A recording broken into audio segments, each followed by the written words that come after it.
My name is Ava Jones. I am 28 years old, and the first thing my mother said to me after 10 years of silence was a question aimed at my chest. Why is this disgrace here?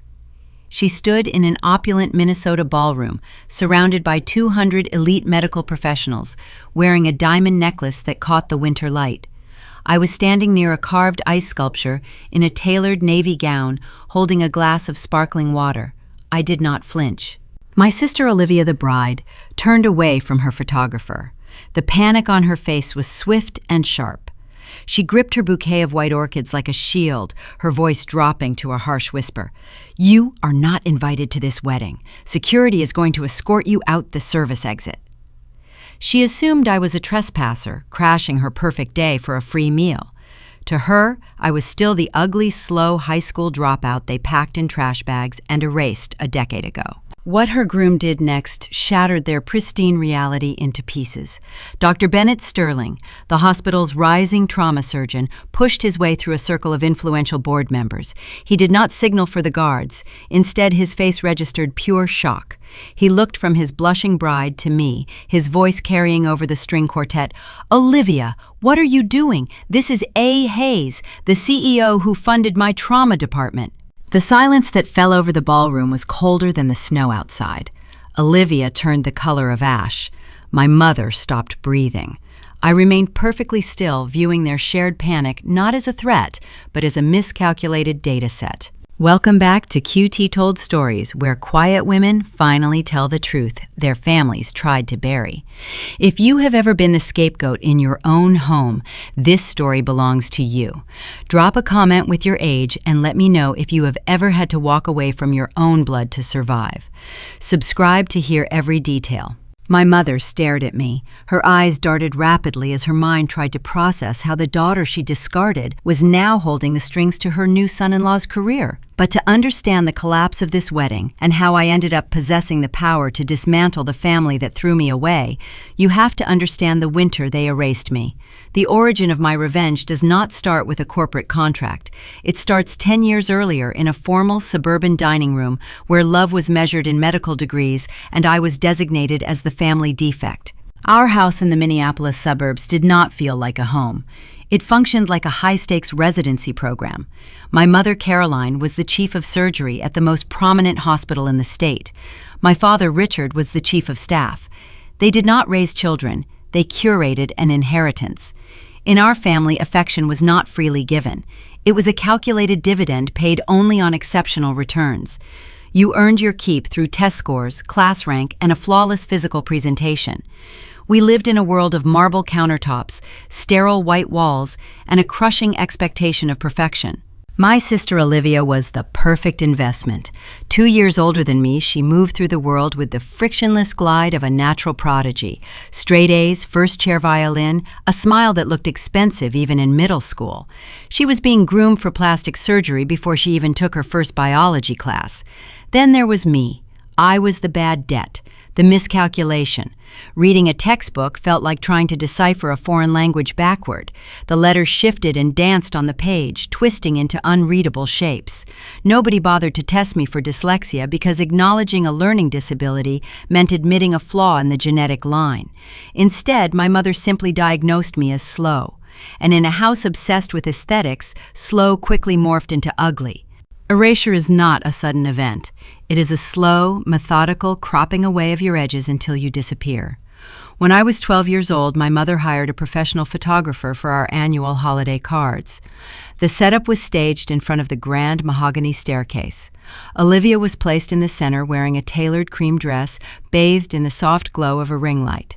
I was placed on the edge, wearing a dark sweater that swallowed my frame.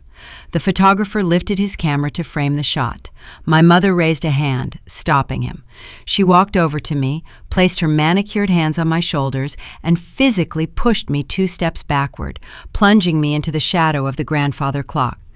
"Some angles are just kinder to you, dear," she said. Her voice was smooth, carrying the terrifying cadence of a clinical observation. I started counting that day. I walked through our pristine living room, down the hallway, into the formal dining room. I tallied the physical evidence of my own existence.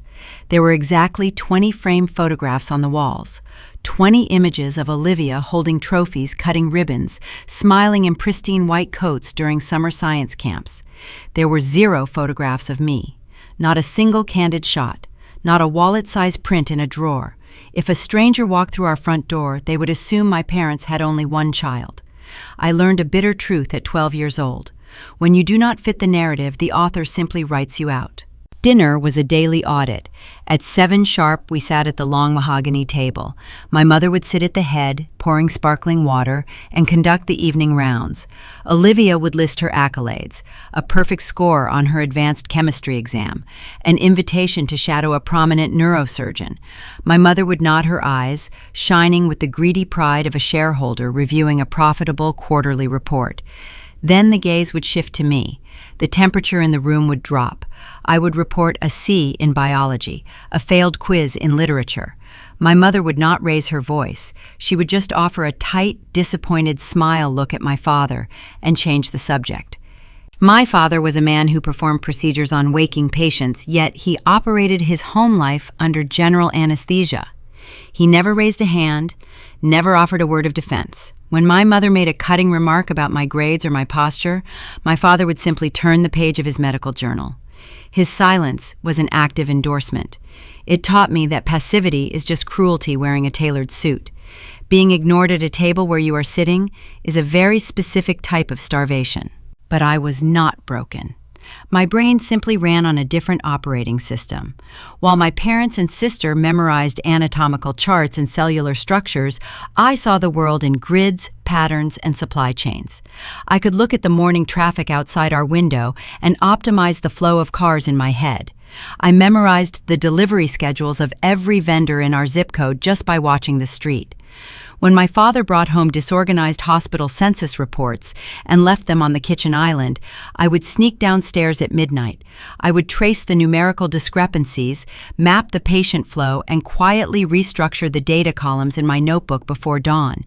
I understood systems. I understood efficiency. I knew how to fix things that were bottlenecking.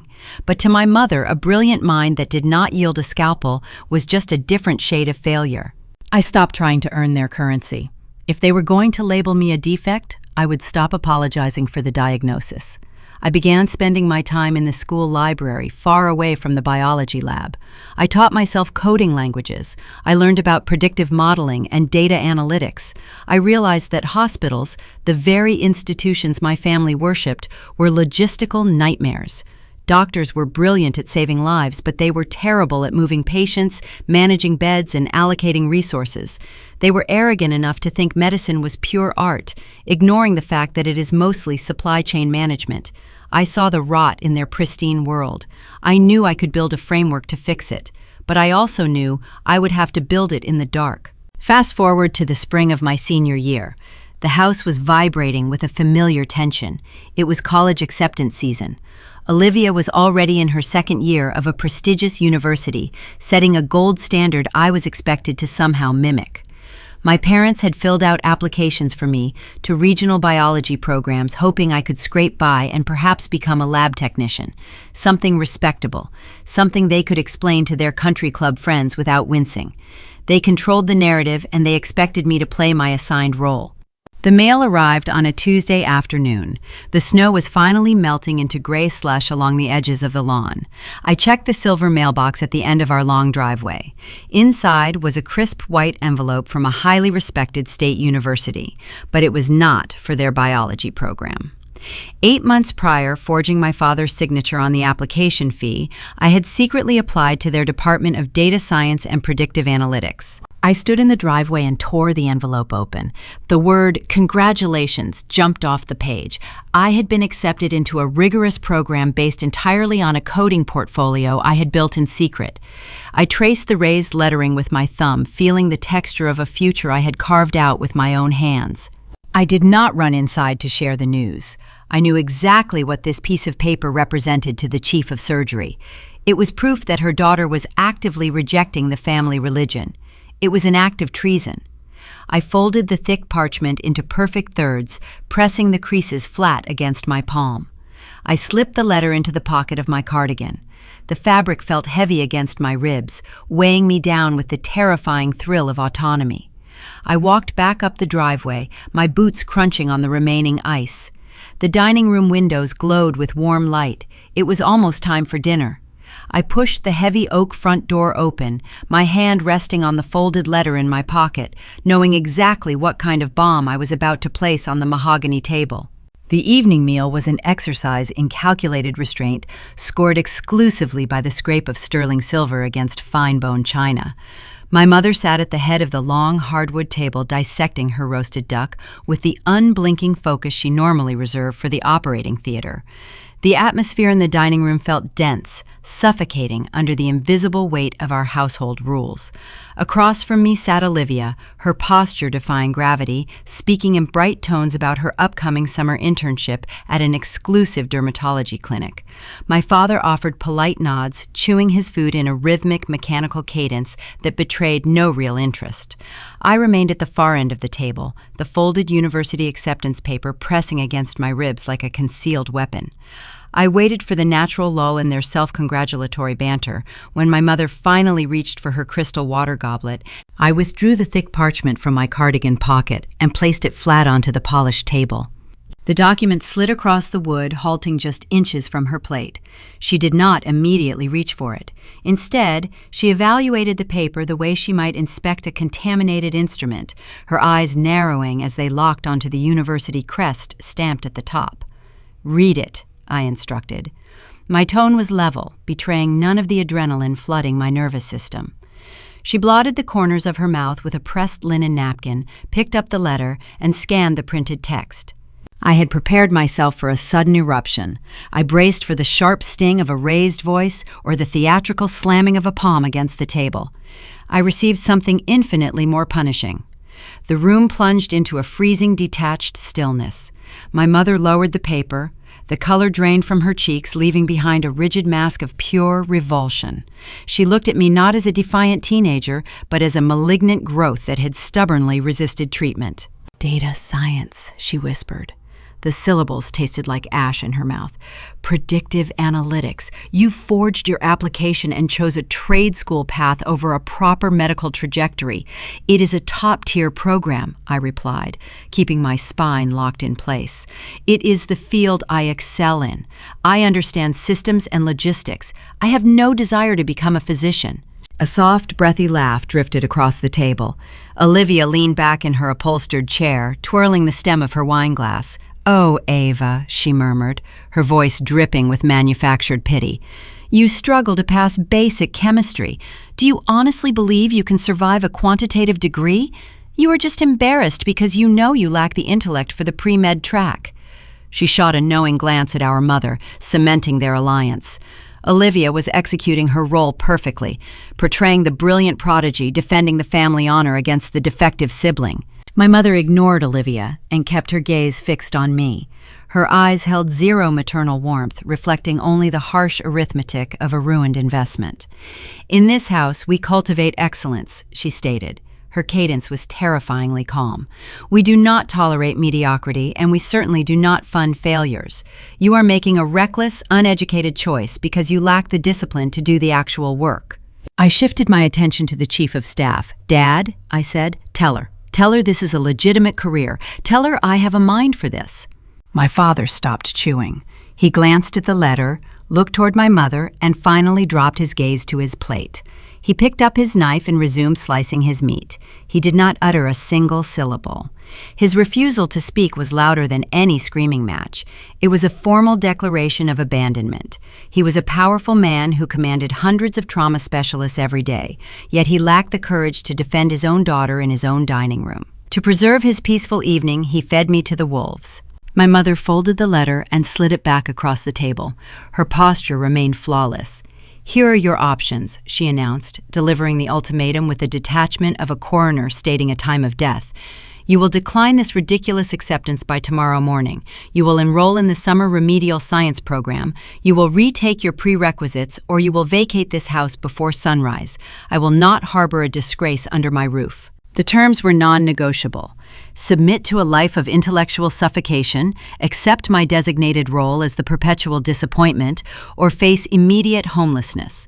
I looked around the opulent dining room. I took in the glittering chandelier, the imported Persian rugs, the expensive vintage wine breathing in its decanter. I realized that none of this constituted a home. It was a gilded cage designed to ensure strict compliance.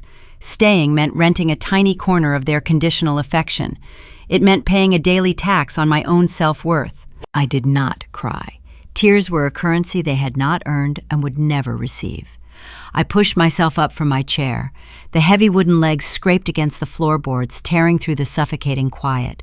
I picked up my letter, slid it safely back into my pocket, and walked away from the table without offering a backward glance. The climb up the grand staircase felt entirely different this time. My legs felt strangely light. The heavy dread that had anchored me to this estate for 18 years was evaporating into the recycled air. I walked into my bedroom, intentionally bypassing the expensive dresses and tailored coats my mother had purchased to disguise my perceived physical flaws. Those garments were costumes for a production I was no longer starring in. I marched down the hall to the utility closet, retrieved 2 thick black trash bags, and returned to my room. I packed only the items that truly belonged to me: a stack of practical denim jeans, thick winter sweaters, a pair of durable leather boots. I gathered my spiral notebooks, my advanced textbooks on coding, architecture, and the few electronics I had purchased using my own saved allowance. The items filled the bags quickly. There was zero sentimentality in the packing process. I felt like a surgeon severing a diseased limb to save the healthy host. Within 20 minutes, 18 years of existence were condensed into 2 plastic sacks. I slung the heavy bags over my shoulders and stepped out into the upstairs hallway. The house was dead quiet. My family was undoubtedly still sitting at the dining table, likely finishing their dessert, assuming my departure was merely a theatrical bluff. They fully expected me to return in the morning, broken, apologetic, and compliant. They severely underestimated my tolerance for discomfort. I walked down the long corridor toward the main foyer. The hallway served as the family gallery, displaying the curated visual history of our dynasty. I marched past the framed images of Olivia, holding her violin, my parents shaking hands with wealthy hospital donors, and pristine vacation shots taken on Caribbean beaches. Then my boots stopped moving. Near the end of the hall hung a large, ornate silver frame. It contained a recent candid photo from a hospital charity gala. I remembered the event clearly because I had actually worn a dress I liked, and a hired photographer had snapped a rare picture of all 4 of us standing together. But as I looked at the glass, a cold sickness pooled in my stomach. The photograph had been altered, not folded back, not digitally blurred. Someone had taken a razor blade and physically excised my face from the glossy paper. A jagged, empty hole remained where my head used to be, revealing the brown cardboard backing of the frame. The edges of the cut were sharp and deliberate. It was an act of quiet violence, a physical manifestation of my erasure. My mother had not just removed me from the narrative, she had mutilated the record to ensure the guests knew I was never truly there. I stared at the empty space. It did not break me. Instead, it crystallized my resolve into something unbreakable. I turned my back on the defaced portrait and walked the rest of the way to the foyer. The heavy oak front door loomed ahead, a thick barrier separating the sterile cruelty of my childhood from the freezing unknown of the Minnesota winter. The wind howled outside, rattling the frosted glass panes with a threatening rhythm. I reached for the brass handle, bracing my body for the brutal drop in temperature. I expected to step out into the darkness entirely alone. I expected the biting cold to be the only thing waiting to greet me. Before my fingers could grip the metal latch, a floorboard groaned behind me. A tall, imposing shadow stepped out of the darkened threshold of the study. The silhouette moved with a slow, deliberate grace, intercepting my path to the exit. I froze, my grip tightening on the neck of the trash bags, ready to fight my way out if necessary. Then, the figure stepped into the pale light of the chandelier, and my breath caught in my throat. It was Grandpa Henry. The evening meal was an exercise in calculated restraint, scored exclusively by the scrape of sterling silver against fine-bone china. My mother sat at the head of the long hardwood table, dissecting her roasted duck with the unblinking focus she normally reserved for the operating theater. The atmosphere in the dining room felt dense, suffocating, under the invisible weight of our household rules. Across from me sat Olivia, her posture defying gravity, speaking in bright tones about her upcoming summer internship at an exclusive dermatology clinic. My father offered polite nods, chewing his food in a rhythmic, mechanical cadence that betrayed no real interest. I remained at the far end of the table, the folded university acceptance paper pressing against my ribs like a concealed weapon. I waited for the natural lull in their self-congratulatory banter. When my mother finally reached for her crystal water goblet, I withdrew the thick parchment from my cardigan pocket and placed it flat onto the polished table. The document slid across the wood, halting just inches from her plate. She did not immediately reach for it. Instead, she evaluated the paper the way she might inspect a contaminated instrument, her eyes narrowing as they locked onto the university crest stamped at the top. "Read it," I instructed. My tone was level, betraying none of the adrenaline flooding my nervous system. She blotted the corners of her mouth with a pressed linen napkin, picked up the letter, and scanned the printed text. I had prepared myself for a sudden eruption. I braced for the sharp sting of a raised voice or the theatrical slamming of a palm against the table. I received something infinitely more punishing.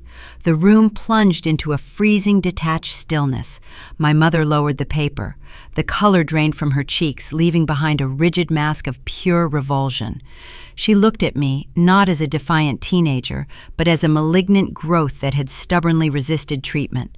"Data science," she whispered. The syllables tasted like ash in her mouth. "Predictive analytics.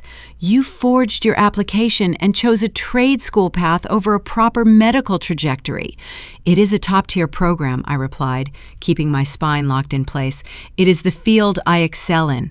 I understand systems and logistics. I have no desire to become a physician." A soft, breathy laugh drifted across the table. Olivia leaned back in her upholstered chair, twirling the stem of her wineglass. "Oh, Ava," she murmured, her voice dripping with manufactured pity. "You struggle to pass basic chemistry. Do you honestly believe you can survive a quantitative degree? You are just embarrassed because you know you lack the intellect for the pre-med track." She shot a knowing glance at our mother, cementing their alliance.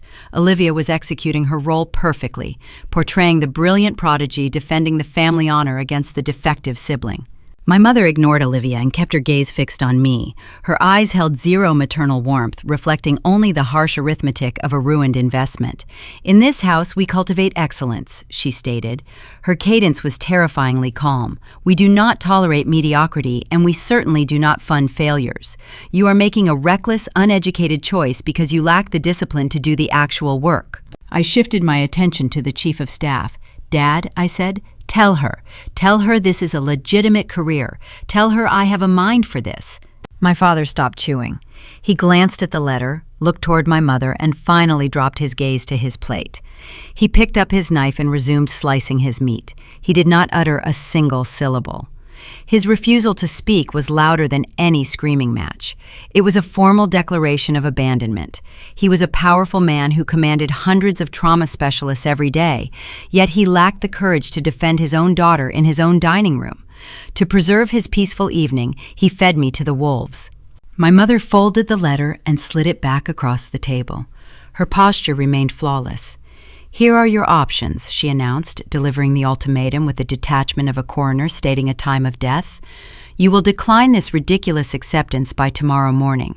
You will enroll in the summer remedial science program, you will retake your prerequisites, or you will vacate this house before sunrise. I will not harbor a disgrace under my roof." The terms were non-negotiable. Submit to a life of intellectual suffocation, accept my designated role as the perpetual disappointment, or face immediate homelessness. I looked around the opulent dining room. I took in the glittering chandelier, the imported Persian rugs, the expensive vintage wine breathing in its decanter.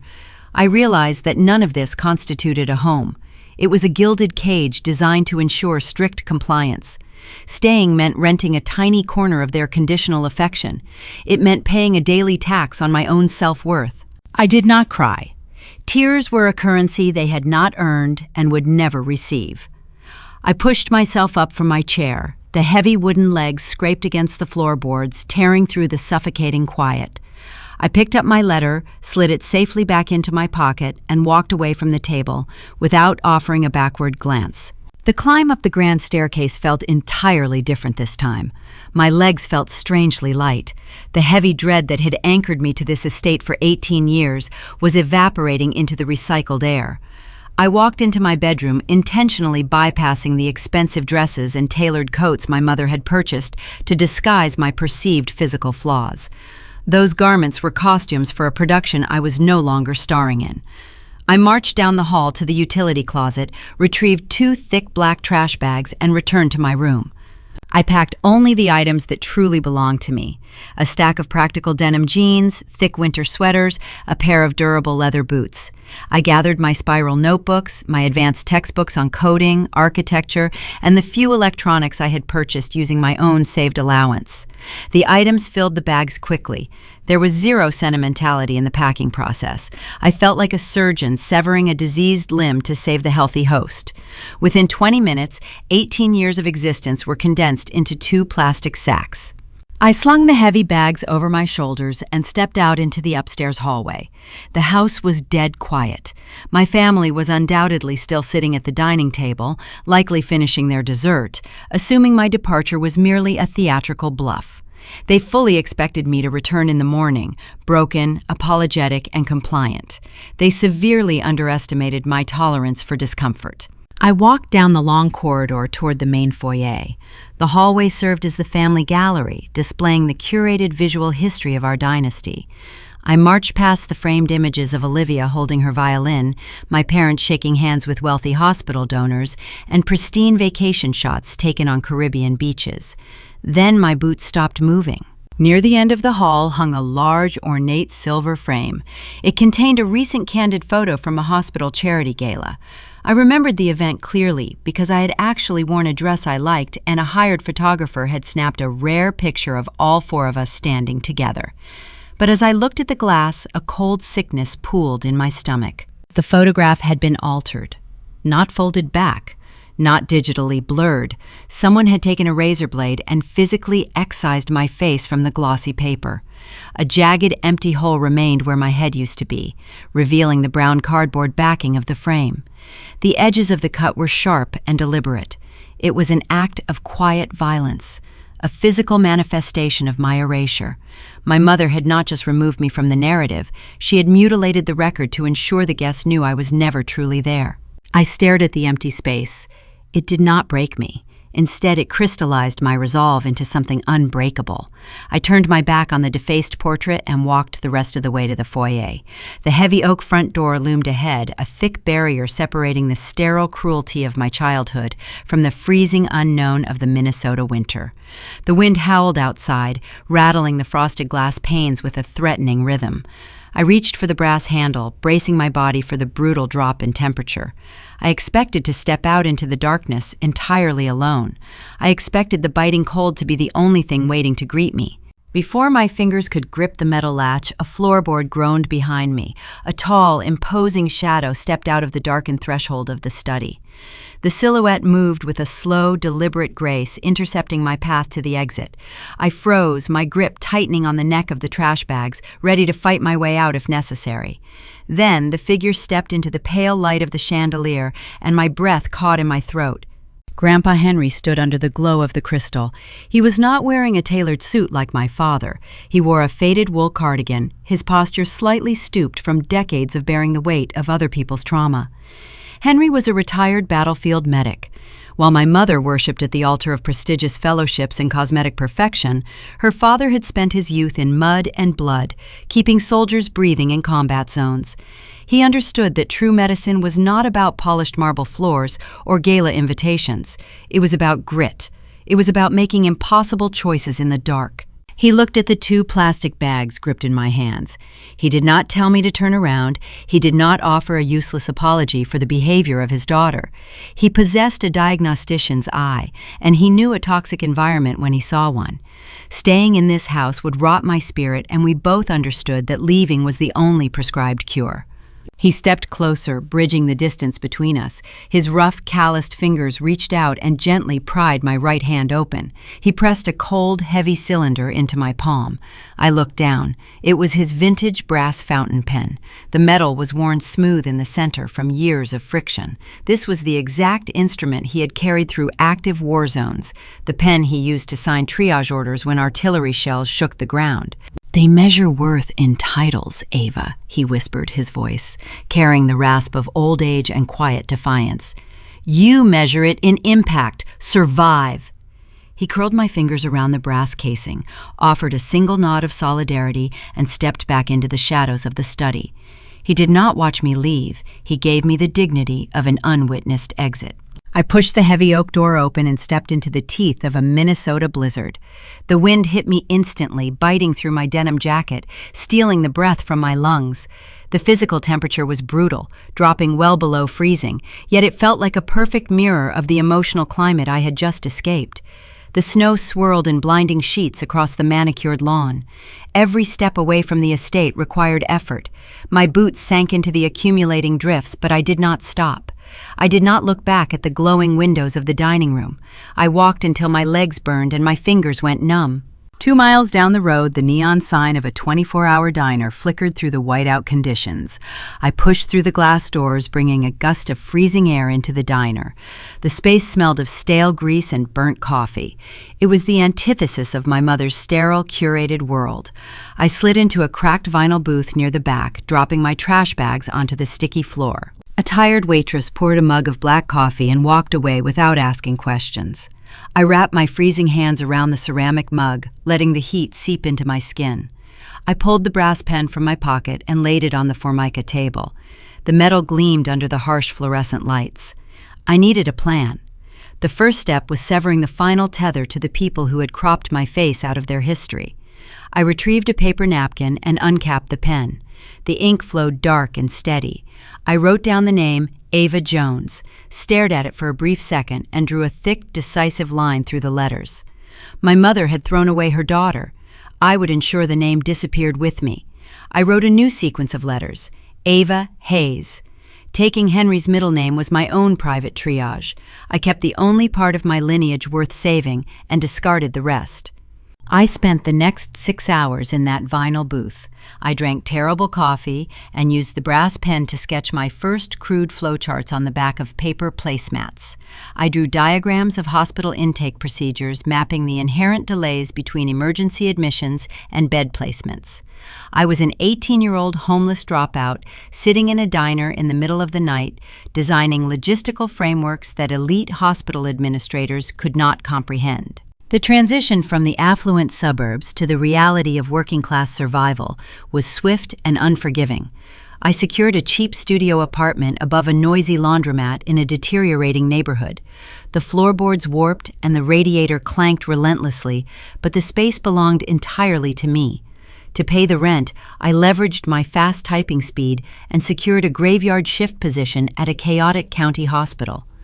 I was hired as a front desk admissions clerk. The county hospital was a war zone.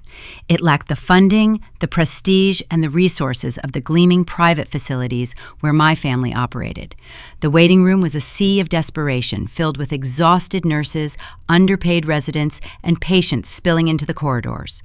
My job was to sit behind a scratched plexiglass window, log incoming patients, verify insurance, and route them to triage. I was invisible. Doctors walked past my desk without making eye contact. To them, I was just a low-level processor in a faded blue uniform. But invisibility grants you a front-row seat to the truth.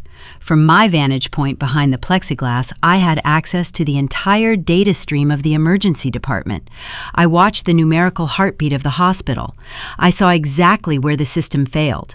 A patient would arrive with chest pains, but a bed in the cardiac wing would sit empty for 40 minutes because the custodial staff had not received the digital cleaning order. A trauma surgeon would wait for lab results that were routed to the wrong terminal. The doctors blamed the nurses blamed the administration, and the patients suffered the consequences of the delay. The failures were never medical. They were always logistical. I began tracking the delays. During my breaks, I sat in the supply closet using Henry's brass pen to map the digital bottlenecks. I learned the archaic software the hospital used and recognized its fatal flaws. I realized that if a predictive algorithm could anticipate patient discharge rates and automatically route cleaning crews and lab technicians, the wait times would drop by half. I started writing the initial code for this algorithm on a cheap second-hand laptop resting on my knees in the break room. The grind was grueling. My days consisted of sleeping in a freezing apartment, eating instant noodles, and writing code until my eyes blurred. My nights were spent navigating the relentless tide of human suffering in the emergency room. I did not have time for self-pity. I was fueled by a cold, calculating drive to build a system that would prove my family wrong. The breaking point arrived in late January. A severe winter storm blanketed the city in ice, turning the highways into frictionless traps. At 3 a.m, the emergency radio behind my desk crackled to life with a frantic transmission. A semi-truck had jackknifed on the interstate, causing a catastrophic pileup involving 24 vehicles. The paramedics were bringing in 15 critical trauma patients simultaneously. The emergency room descended into an immediate logistical collapse. The screaming sirens pierced the freezing air outside. Gurneys crashed through the double doors, leaving trails of melted snow and blood on the linoleum.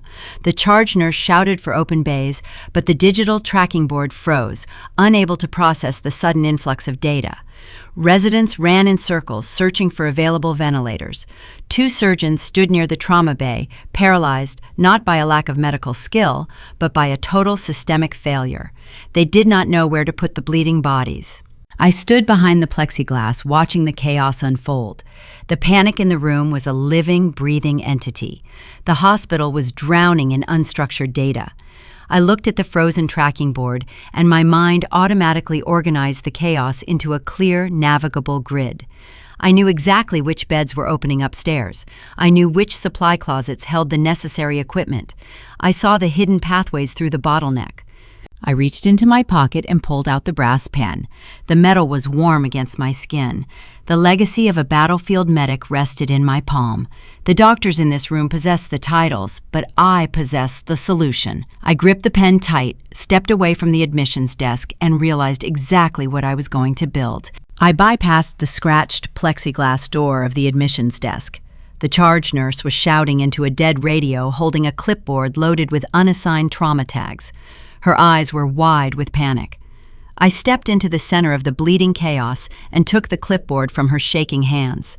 Using the brass pen, I drew a rapid triage map on the back of a standard intake form. I possessed a distinct advantage over every physician in that room. They were focused on individual injuries, but I saw the entire facility as an interconnected grid. I knew the custodial staff had finished sanitizing the third-floor surgical recovery wing 12 minutes prior, creating 6 empty beds the digital system had not yet registered. I also knew the second-floor imaging center was down for maintenance, meaning all radiology requests had to be routed to the basement. I bypassed the frozen tracking software and began physically directing the incoming stretchers. "Take bed 4 to the 3rd floor," I ordered a resident. "Reroute the chest trauma to basement imaging." The staff were too overwhelmed to question a girl in a faded blue uniform. They simply followed the instructions. Within 40 minutes, the terrifying backlog vanished. The surgeons stopped spinning in circles and started operating. No one thanked me. They just assumed the intake software had finally caught up. But I knew the truth. My mental grid had outpaced their multi-million-dollar infrastructure. I spent the next 6 months translating that abstract mental grid into a concrete digital framework. My family operated in pristine, sterile surgical theaters, insulated by generational wealth and unearned prestige. I lived in the unforgiving trenches of the night shift. This was the economy of showing up. It was a harsh environment built on fluorescent lighting, stale coffee, and the sharp metallic scent of adrenaline. I watched dedicated nurses work 14-hour shifts running on fumes to keep people alive, while administrative executives slept soundly in gated communities. During my mandated 30-minute breaks, I sought refuge in the drafty basement locker room. Sitting on a cracked wooden bench, I typed complex lines of code onto a refurbished laptop. My fingers grew calloused over the worn plastic keys. I lived on 4 hours of sleep and blind determination. I built a predictive algorithm designed to read census data in real time, anticipating clinical bottlenecks before they formed. The software mapped custodial cleaning cycles against surgical discharge rates and optimized lab result delivery routes. It eliminated the guesswork that cost patients their lives. I named the program Aegis. It served as a digital shield for a bleeding system. The efficiency of our emergency department improved at a staggering rate. Wait times plummeted by 40%. Patient mortality statistics dropped. The anomaly quickly caught the attention of Gregory Wallace, the director of operations. Wallace was a corporate parasite wearing a tailored suit. He possessed zero medical background, relying instead on political maneuvering and severe budget cuts to maintain his lucrative position. He launched an internal audit to discover the source of the sudden efficiency spike. The IT department traced the unauthorized data queries directly back to my terminal at the admissions desk. Wallace summoned me to his top-floor office on a Tuesday morning. The room smelled of expensive cologne and fresh leather polish, a stark contrast to the scent of bleach downstairs. My refurbished laptop sat confiscated on his polished mahogany desk. He looked at me with the same dismissive arrogance my mother had perfected years ago. He leaned back in his executive chair, steepled his fingers, and informed me that my algorithm belonged exclusively to the board. He cited a standard employment clause stating any intellectual property developed using company data was automatically surrendered to the institution. He planned to terminate my employment for unauthorized network access, seize the software, and present Aegis to his superiors as his own expensive proprietary initiative. He needed a high-profile success to distract the board of directors from his looming financial discrepancies. He expected me to cry, beg for my job back, or plead for a meager royalty percentage. I did neither. I sat in the leather chair opposite his desk and uncrossed my legs. I explained that, in order for my algorithm to accurately predict resource allocation, it first had to map the historical flow of department funds. Aegis did not just track patient beds, it analyzed vendor payments. I reached into my uniform pocket and produced a single sheet of folded paper. I slid it across the mahogany desk, pushing it right up to the edge of his keyboard. It was a detailed ledger, tracing his authorized structural upgrades into a series of dummy consulting firms registered under his wife's maiden name. I had mapped his embezzlement with the exact same precision I used to route trauma patients. The color drained from his face, perfectly mirroring the expression my mother wore the night she threw me out. The arrogant executive morphed into a trapped animal in less than 10 seconds. I watched a bead of sweat form at his temple. His breathing grew shallow. I leaned forward and presented my terms with surgical detachment. The power dynamic shifted without me ever raising my voice. He would draft a binding legal document granting me full independent licensing rights and exclusive intellectual property ownership of Aegis. In exchange, I would not forward the audit logs to the federal tax investigators. He reached for his expensive fountain pen, his hands shaking so badly he dropped it onto the floor. I stopped him. I placed Henry's heavy brass pen on top of the contract. "Use this," I instructed. Gregory Wallace signed away the rights to a billion-dollar idea to keep himself out of a federal penitentiary. I walked out of his office with my laptop and a bulletproof legal contract. I resigned from my admissions post that same afternoon and officially incorporated Aegis Triage. I operated the company with a cold, calculating drive devoid of any imposter syndrome or self-pity. Over the next 2 years, the software saved the county medical center $7 million in operational waste. I used their verified data metrics as leverage to pitch regional health centers across the Midwest. The algorithm sold itself. Financial administrators could not argue with the hard numbers shining on the screen.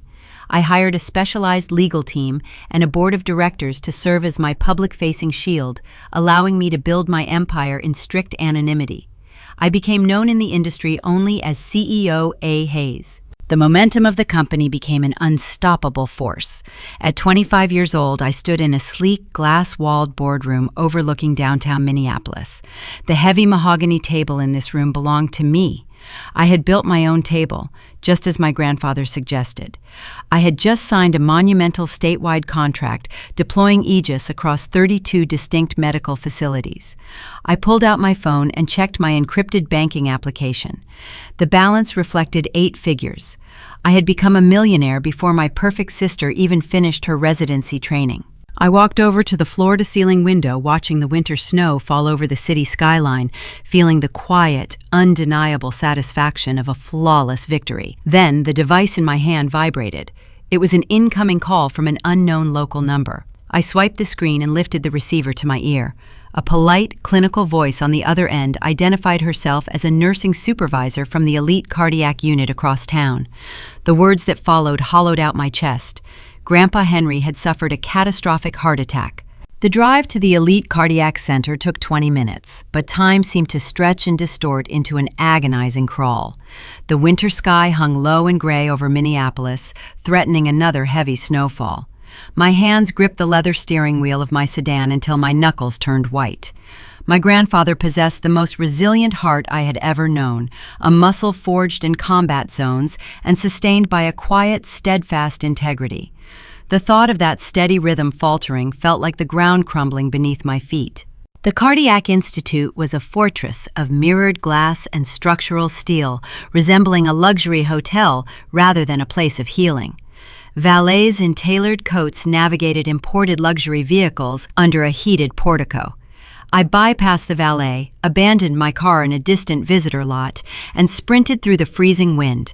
The automatic doors slid open with a soft whisper, pulling me into a climate-controlled lobby that smelled faintly of lavender and expensive antiseptic. It was a staggering contrast to the chaotic, bleach-stained county emergency room where I cut my teeth. Here, illness was managed with hushed voices and ambient lighting. I approached the polished mahogany reception counter. A triage nurse wearing crisp designer scrubs looked up from her illuminated tablet. Her demeanor was professional, polished to a high sheen. I requested the room number for Henry Jones, keeping my voice steady despite the adrenaline flooding my veins.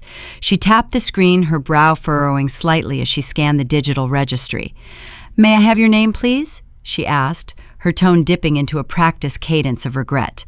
I told her my name. I offered Ava Hayes first, then quickly corrected myself, offering Ava Jones, specifying that I was his granddaughter. The nurse looked up, her expression softening with a terrible manufactured sympathy. "I am sorry, miss, you are not on the approved visitor roster." I placed my hands on the cool marble counter, leaning forward. "There has to be a mistake. He is my grandfather. I need to see him. I just need 5 minutes." The nurse shook her head, tapping a specific line of text on her screen. "The patient is in the critical care unit. The medical power of attorney has enacted a strict privacy protocol. Immediate family only, and the authorized list is finalized. You are not listed." The words struck me with the precision of a targeted drone strike. Medical power of attorney. The gatekeeper. I did not need to ask who held that authority. My mother, Caroline, was the chief of surgery across town. Navigating hospital bureaucracy was her native language. She had preemptively anticipated my arrival and weaponized her legal authority to build an impenetrable wall around a dying man. A heavy silence fell between the reception desk and the elevator banks. I stepped to the side, looking down the long, immaculate corridor that led toward the intensive care unit. A security guard in a dark uniform noticed my lingering presence and stepped forward, placing a firm hand on his utility belt, positioning his body to block my path. Then I saw her. Caroline stood 20 feet away near the intersection of the critical care wing. She wore a tailored white coat over a slate gray sheath dress, her signature pearl earrings catching the recessed lighting. She looked immaculate, unbothered, reigning over the clinical space like a monarch inspecting her territory. She noticed the minor commotion at the front desk and turned her gaze toward me. She did not rush forward to hold her grieving daughter. She did not instruct the guard to let me pass. She simply stood behind the invisible velvet rope of her prestige and evaluated me. She took in my wind-blown hair, my practical winter coat, my frantic posture. I stared back silently, pleading for a momentary truce. I was asking for the basic human dignity of saying goodbye to the only person who ever showed me unconditional warmth. My mother tilted her chin upward. The corner of her mouth twitched into a cold, microscopic sneer. She did not utter a single sound, but her lips formed a distinct, unmistakable word. Failure. She turned on her heel and walked through the double doors of the intensive care unit, the electronic locks clicking shut behind her. The security guard stepped closer, instructing me to step back from the restricted area. I did not scream. I did not throw myself against the locked doors or cause a scene that would validate her judgment of my character. I simply turned around and walked out of the hospital. The freezing Minnesota air hit my face, drying the tears before they could fall. The grief was suffocating, a heavy, crushing weight settling deep in my chest. I had lost the battlefield medic. I was officially untethered from the only piece of my lineage that carried any honor. But as I sat in my freezing car, gripping the steering wheel, the suffocating grief calcified into a brilliant, blinding clarity. My family did not just value titles, they weaponized access. They used their pedigree and their administrative authority as a scalpel to excise anyone who challenged their narrative. I realized in that frozen parking lot that building a successful company was not enough. Money alone would never force them to respect me. To beat a system built on exclusivity, I had to own the infrastructure that system relied upon. I had to become undeniable. The next 3 years became a relentless, unyielding grind. I channeled every ounce of my morning into the architecture of Aegis Triage. I stopped sleeping more than 4 hours a night. I hired a cadre of brilliant, hungry software engineers who did not care about my lack of a medical degree. We expanded the predictive algorithms beyond simple bed management. We integrated supply chain logistics, surgical scheduling matrices, and pharmaceutical inventory tracking. Aegis became a living, breathing digital nervous system capable of running entire medical networks with flawless efficiency. We outpaced our competitors because our competitors were built by software developers guessing at medical needs. Aegis was built by a woman who had manually routed bleeding trauma patients in a collapsing emergency room. The software possessed grit. I scaled the operation across the Midwest, leasing the technology to rural clinics, suburban urgent care centers, and vast regional health networks. The revenue multiplied, transforming my quiet startup into a formidable corporate entity. Yet, despite my growing influence in the boardroom, I maintained strict public anonymity. I operated behind a wall of specialized attorneys and corporate spokespeople. My parents continued attending their high society galas, entirely unaware that the phantom CEO dominating their industry was the daughter they erased. Through it all, I maintained one specific private tradition. Every December, as the snow began to fall over Minneapolis, I would purchase a premium holiday card. I would leave the inside blank. I would not include a photograph, a return address, or a single update about my life. I simply signed the bottom corner with a swift looping signature, Ava. I placed a stamp on the envelope and mailed it to the sprawling suburban estate I used to call home. It was an annual audit of their stubbornness, a silent ping on their radar to remind them that I still existed. Every January, without fail, the envelope would return to my post office box. The flap remained sealed. Across the front, written in my mother's unmistakable, sharp surgical handwriting, were 3 words: return to sender. She never opened them. She refused to acknowledge the mail, treating my signature like a pathogen she needed to reject. She preferred her curated lie over the messy reality of a living, breathing child. I would take the returned envelopes and place them in a cedar box alongside Henry's brass fountain pen. They were data points, proving that her pride remained her ultimate vulnerability. By the time I turned 28, Aegis Triage crossed a monumental financial threshold. We secured a staggering round of private equity funding, pushing the valuation of my company past the $1 billion mark. I was a unicorn founder. I sat in a sprawling penthouse office, commanding a logistical empire that dictated the daily operations of thousands of physicians. I was a titan of industry, yet I remained entirely invisible to the family that threw me away. I did not celebrate the valuation with champagne or lavish parties. I sat at my desk, watching the city lights flicker through the snow, and opened a newly finalized contract my legal team had just placed on my desk. It was the crown jewel of our expansion strategy. Aegis had just successfully acquired the exclusive software logistics contract for the state's most prestigious trauma center. I traced the hospital logo on the cover page with the tip of my brass pen. It was the exact facility where my father served as chief of staff. It was the exact facility where my mother reigned as chief of surgery. I now held the digital keys to their operating rooms, their staffing schedules, and their institutional budgets. The trap was set, and they had no idea the architect was already inside the walls. My boardroom sat on the 42nd floor, encased in tinted glass that muted the harsh winter glare of the city. I operated an empire from the shadows, employing a phalanx of seasoned executives and corporate attorneys to serve as my public face. In the trade publications, financial journals, and quarterly earnings reports, I was referenced only as A. Hayes. The deliberate ambiguity fueled industry speculation, but it provided the precise level of insulation I required. My family worshipped visibility. They craved charity galas, glossy magazine profiles, and the superficial admiration of their medical peers. I preferred the quiet, undeniable leverage of infrastructure. While they posed for photographs and collected framed certificates, I owned the digital plumbing that kept their sterile environments functioning. Power is infinitely more effective when the target does not know who holds the reins. That power grants you access to information vanity desperately tries to conceal. When Aegis expanded its portfolio to include medical real estate acquisitions, my analysts conducted a sweeping financial audit of regional private practices. They delivered a thick, encrypted dossier detailing the fiscal health of potential buyout targets across the state. I flipped through the printed pages during a late evening review and found a remarkably familiar name.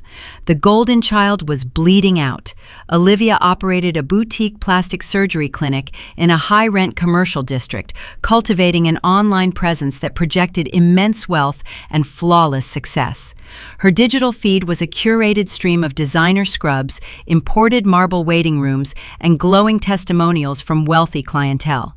She maintained the exact image my mother had groomed her to project. The corporate ledger told a different, devastating story. The clinic was secretly, functionally bankrupt.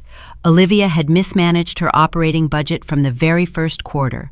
She overextended her credit lines to fund extravagant aesthetic upgrades for the lobby, leased expensive laser equipment she rarely used, and failed to maintain a steady patient retention rate.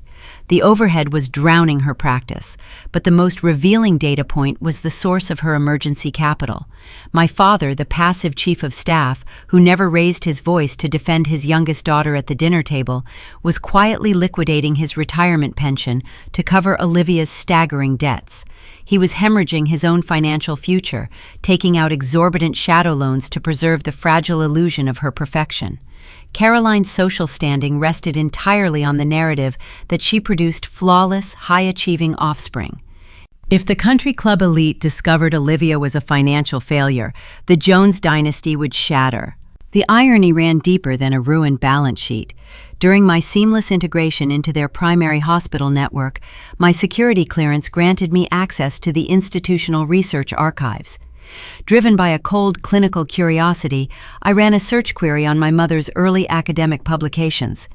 I expected to find standard surgical journals, anatomical peer reviews, and procedural citations.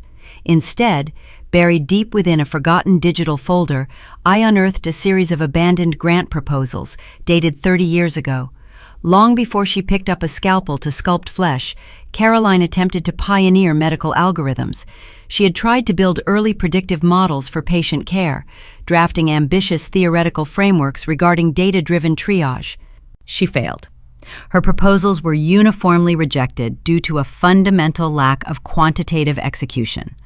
She possessed the arrogance to conceptualize the system, but lacked the gritty, tedious coding discipline required to actually build the architecture. Her elite family, driven by impatience and a need for immediate prestige, pressured her to abandon the pursuit and enter the respectable traditional field of surgery. She surrendered her dream and settled for the operating room. Suddenly, her visceral disgust toward my data science acceptance letter 10 years ago made perfect sense. Her animosity was not born from my perceived inadequacy or intellectual slowness. It was born from a deep, festering, latent envy. I was succeeding in the exact frontier she had surrendered. I became the living, breathing embodiment of her abandoned ambition. She hated me because I possessed the resilience she lacked. My corporate machine absorbed their hospital with swift, unfeeling efficiency. Aegis secured the exclusive logistics contract for the trauma center, replacing their archaic tracking software with our proprietary grid. The transition disrupted the established hierarchy overnight. Department heads who spent decades relying on bureaucratic favoritism suddenly found their resource allocations dictated by an impartial, unbribable algorithm. The surgical wings adapted quickly, appreciating the streamlined supply chains, but the trauma department struggled under the sudden procedural shift. The emergency bays were notoriously difficult to optimize because severe injury does not follow a predictable schedule. The head of the trauma department submitted 7 urgent requests for a procedural override. When his digital tickets were automatically denied by the automated system, he bypassed the standard administrative channels and requested a direct private audience with the CEO of Aegis. My executive board recommended declining the meeting, advising me to let a junior liaison handle the complaints of a disgruntled doctor. I reviewed the physician's profile on my glowing monitor, Dr. Bennett Sterling. He was 32 years old, possessing a stellar reputation for ethical patient care, surgical brilliance, and a strict refusal to play hospital politics. He was also the man currently engaged to marry my sister. I instructed my assistant to clear my afternoon schedule and approve the appointment.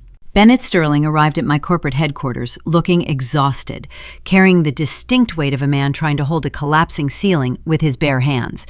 He wore a rumpled dress shirt under a tailored wool coat, gripping a battered leather briefcase. He expected to walk into a hostile negotiation with a ruthless, middle-aged corporate shark intent on slashing his budget. Instead, he found a 28-year-old woman sitting behind a vast marble desk, a vintage brass fountain pen resting near her fingertips. I offered him a seat across from me. He sat down, opened his briefcase, and launched into a passionate, articulate defense of his department.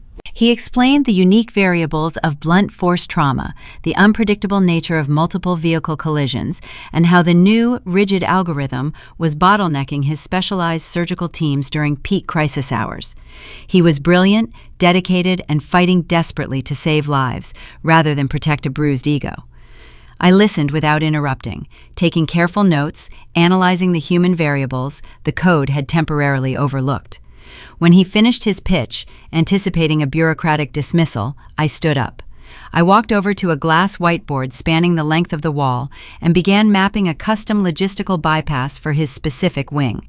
I adjusted the supply chain parameters, integrated a floating bed reserve, and restructured the nurse triage hierarchy. I solved his 6-month administrative nightmare in 20 minutes. Bennett stared at the whiteboard, tracing the structural logic with his tired eyes. His shoulders dropped, releasing weeks of accumulated tension. He turned to me, his expression shifting from defensive frustration to profound, unguarded admiration. "You are brilliant," he said, his voice quiet with disbelief. "I have fought with administrators for 5 years, and none of them understood the actual mechanics of saving a life. You just fixed my entire department." I capped the brass pen and offered a polite, measured nod. "I aim for efficiency, Dr. Sterling." He offered a warm, grateful smile and began packing his files back into the leather briefcase. "I am getting married next month," he mentioned, his tone shifting into a casual, personal registry.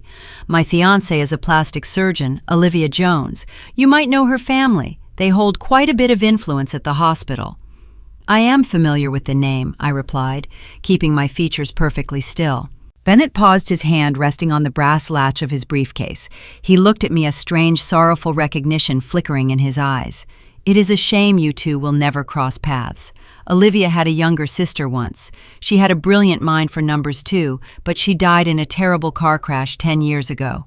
He sighed, shaking his head at the manufactured tragedy. "If she had lived, I imagine she would have been exactly like you." The air in the boardroom turned brittle. "Died in a car crash." The words hung in the quiet space between us, carrying the heavy weight of a calculated fabrication. I did not blink. I did not let the shock register on my face. My mind processed the sheer pathology of my sister's narrative. Olivia had not merely erased me from the family album. She had buried me.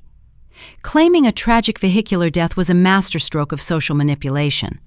It granted her the pristine sympathy of a grieving sibling, while conveniently eliminating the lingering shame of a high school dropout sister. It was a neat, sterile solution to a messy reality. I looked at Dr. Bennett Sterling. He stood across from my desk, his eyes reflecting a genuine sorrow for a phantom tragedy. I could have shattered his world right then. I could have stated my full name and watched his pristine perception of his fiancée disintegrate on my office floor. But playing your hand too early is the hallmark of an amateur. I chose a far more surgical approach. I offered a solemn nod, expressing a polite, measured sympathy for his loss. I introduced myself simply as A. Hayes, ensuring the corporate shield remained firmly in place. I let the lie stand. I knew it would serve as the exact snare Olivia would eventually step into. Over the following weeks, my professional relationship with the trauma surgeon evolved into a structured, highly efficient partnership. We orchestrated the deployment of the customized Aegis algorithm across his department. I mandated strict non-disclosure agreements regarding my direct involvement, ensuring all internal hospital communications referred to me only by my executive title. I communicated with Bennett through secure channels, analyzing the daily triage reports and fine-tuning the digital grid to match his surgical rhythm. He was a revelation in the medical field. Unlike my parents, who viewed patients as stepping stones to administrative power, Bennett viewed them as lives requiring immediate salvation. He possessed a relentless work ethic. We exchanged encrypted messages late into the night, debating the optimal pathways for blood bank deliveries and critical care overflow. He treated me with a profound intellectual reverence. It was a stark contrast to the dismissive silence my father had always offered. Bennett valued my mind. He frequently called my logistical restructuring the savior of his career, noting that patient mortality in his wing had dropped to historic lows since the Aegis integration. Our dynamic remained strictly platonic, rooted in a mutual obsession with systemic efficiency. However, the grueling hours often stripped away his professional veneer. During a late afternoon video conference regarding an upcoming software patch, I noticed the dark circles deepening under his eyes. He rubbed his temples, looking far more exhausted than a functioning trauma wing should warrant. He apologized for his fatigue, citing the crushing financial demands of his upcoming wedding. He spoke of the escalating costs with a weary resignation. He mentioned the imported floral arrangements, the string quartets, the custom ice sculptures. Olivia was demanding a coronation, not a marriage ceremony. She was draining his savings to fund a spectacle designed to impress the country club elite. Bennett believed her boutique clinic was thriving.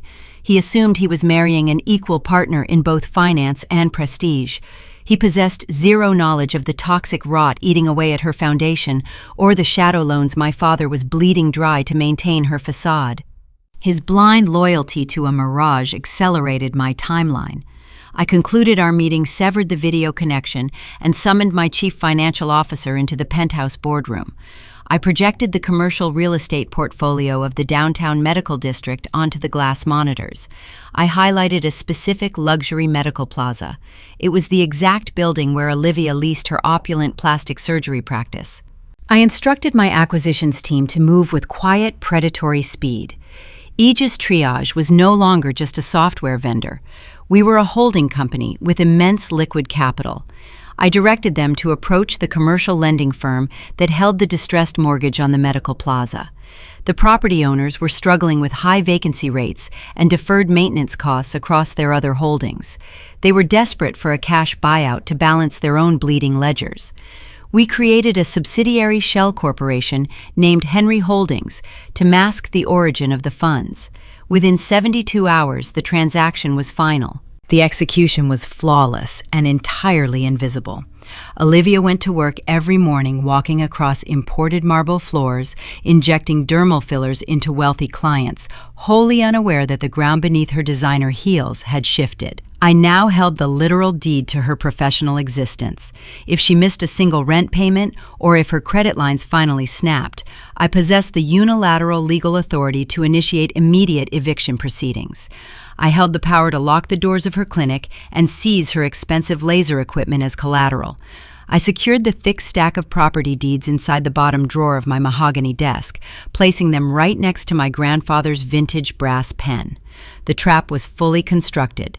The steel jaws were open, waiting for the inevitable misstep. Winter tightened its grip on Minneapolis. The snow accumulated in heavy drifts against the tinted glass of my office. The Aegis system continued to run without error across the state, cementing my status as an untouchable entity in the healthcare sector.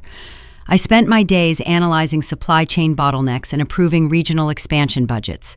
The ghost of my past felt distant, locked away in suburban memories and returned holiday cards. Then the calendar turned, bringing the inevitable collision closer. It happened on a quiet Thursday afternoon. I was reviewing a quarterly earnings report when my executive assistant entered the boardroom. She carried the daily sorting of high-priority mail. Most of it consisted of legal contracts, tax documents, and encrypted vendor bids. But resting on top of the mundane corporate paperwork was an anomaly. It was a substantial premium envelope, the color of rich cream. The paper felt thick and expensive, bearing the distinct texture of custom stationery. There was no return address printed on the exterior. The front was inscribed with sweeping, immaculate calligraphy that must have cost a small fortune to commission. I dismissed my assistant with a brief nod. I picked up a silver letter opener and slid it under the heavy wax seal, breaking the crest with a sharp snap. I withdrew the nested cards. The typography was elegant, embossed with silver foil that caught the recessed lighting of my office. The text requested the honor of my presence at a formal evening celebration. It was a wedding invitation. My eyes drifted down to the names displayed in the center of the card, Dr. Bennett Sterling and Dr. Olivia Jones. I looked at the top of the envelope to see exactly how the bride had addressed this expensive piece of paper. It did not bear my given name. Olivia had no idea she was sending a formal summons to her estranged sister. The calligraphy simply read, "To the Chief Executive Officer of Aegis Triage, with the deepest gratitude from the groom." Bennett had insisted on inviting the architect of his salvation. Olivia had blindly approved the guest list, desperate to fill her ballroom with influential hospital executives to bolster her crumbling social currency. She had invited the phantom CEO to her perfect coronation. I laid the invitation flat on the mahogany desk. The cream paper sat in stark contrast to the dark wood.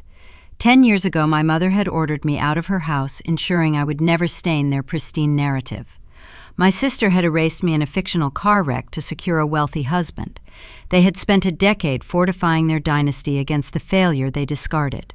Now they had just unlocked the front door and formally invited the architect of their destruction inside. The two worlds were destined to crash together. I reached into my drawer and pulled out the brass triage pen. I looked at the response card, feeling the cold, precise rhythm of a system about to correct itself.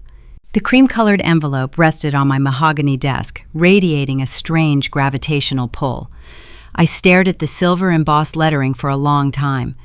The easiest path was to drop the heavy parchment into the shredder sitting beneath my office window. Ignoring the summons would preserve my engineered peace. I had built a formidable fortress of predictive algorithms and profit margins specifically to insulate myself from the toxic fallout of the Jones dynasty. Returning to their orbit felt like willingly stepping back into a contaminated quarantine zone. I picked up a silver lighter from a decorative tray, flicking the heavy metal lid open. The flame hissed to life, casting a flickering golden glow across the dark wood. I held the edge of the invitation near the heat, watching the thick paper curl slightly under the rising temperature. Then my mind snapped back to the sterile lobby of the Cardiac Institute. I remembered the cold marble counter. I remembered the security guard blocking my path. Most vividly, I remembered my mother standing safely behind the restricted access doors, her lips forming the word failure before she turned her back on my grief. I snapped the lighter shut. The flame vanished. Burning the invitation was an act of retreat. It was the choice of a frightened child hiding in the shadows. I was no longer a discarded teenager carrying her belongings in plastic trash bags. I was the architect of the infrastructure that currently kept their professional lives afloat. This was not about executing a petty, screaming revenge fantasy. It was about conducting a surgical correction of the corrupted data. My sister had presented a fraudulent ledger to the world, claiming I died in a fictional car crash to shield her own vanity. It was time to audit her accounting. I picked up Henry's brass triage pen. I uncapped it and checked the box marked "Joyfully Accepts." I signed the line with my corporate title, sealed the heavy parchment in the return envelope, and dropped it into the outgoing mail tray.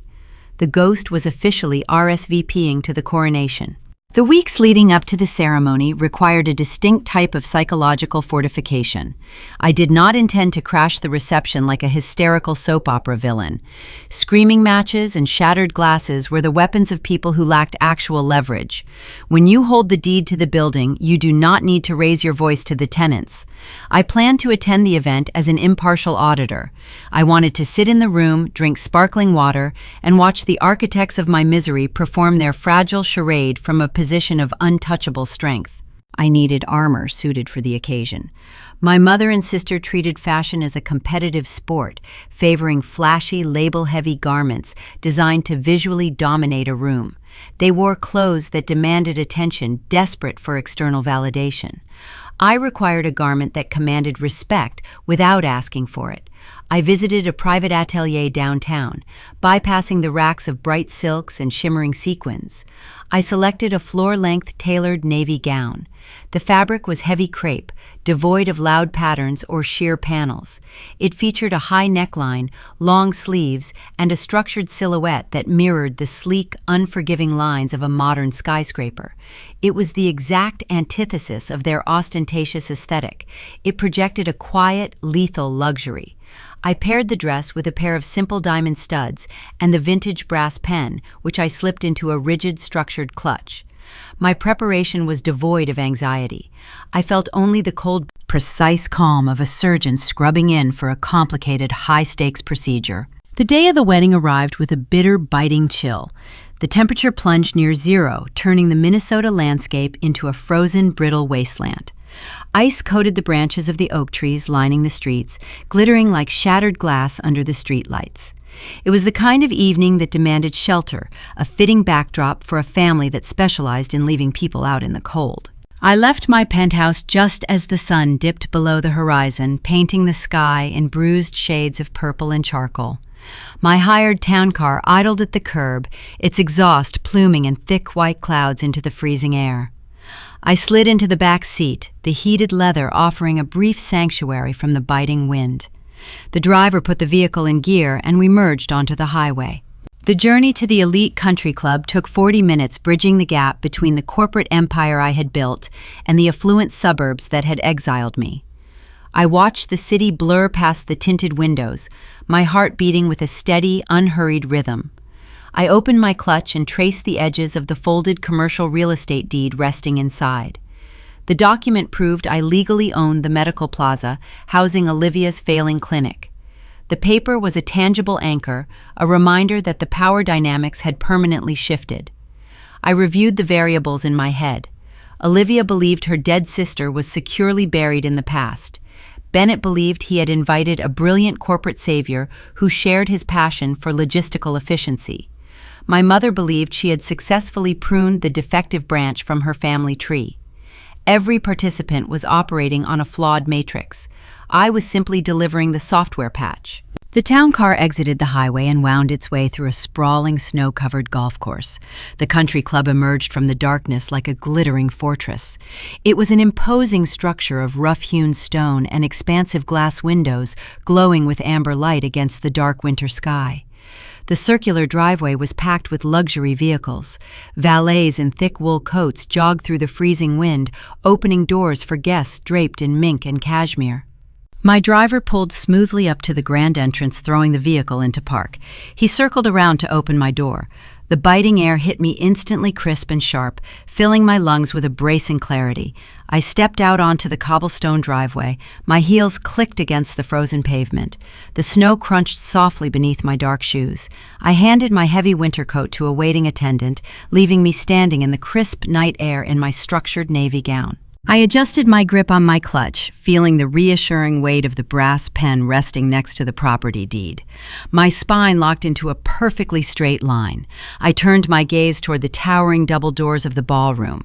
The heavy oak panels were propped open slightly to accommodate the arriving guests. Through the narrow gap, the elegant, soaring notes of a string quartet spilled out into the winter night. Then, cutting through the sophisticated music like a silver blade, a voice drifted out from the warmth of the foyer. It was bright lacquered and dripping with practiced arrogance. It was the voice of my mother greeting an influential hospital donor, projecting the flawless illusion of her perfect dynasty. I took a slow, deliberate breath, the frozen air crystallizing in my lungs. I walked up the stone steps. The ghost was walking through the front door. The heavy oak doors yielded to the warmth of the ballroom. I stepped across the threshold, leaving the freezing Minnesota winter behind me. The space was a cathedral of manufactured prestige. Crystal chandeliers the size of small vehicles hung from vaulted ceilings, casting a fractured diamond light across 200 guests. Waiters in slate-gray vests navigated a sea of silk and tailored tuxedos, balancing silver trays of champagne. The room hummed with the low, steady murmur of networking physicians and hospital board members. I walked through the crowd, my navy crepe gown gliding over the polished stone floor. I did not search for my family. I searched for the seating chart. The display stood near the entrance, mounted on a gilded easel. The parchment was thick, displaying the table assignments in ornate black ink. I traced the columns with my eyes. The hierarchy of a wedding reception is a brutal, honest map of social currency. The further you sit from the head table, the less you matter. I bypassed the outer rings, scanning the central locations. There it was, Table 1, the VIP section reserved exclusively for the groom's most esteemed guests.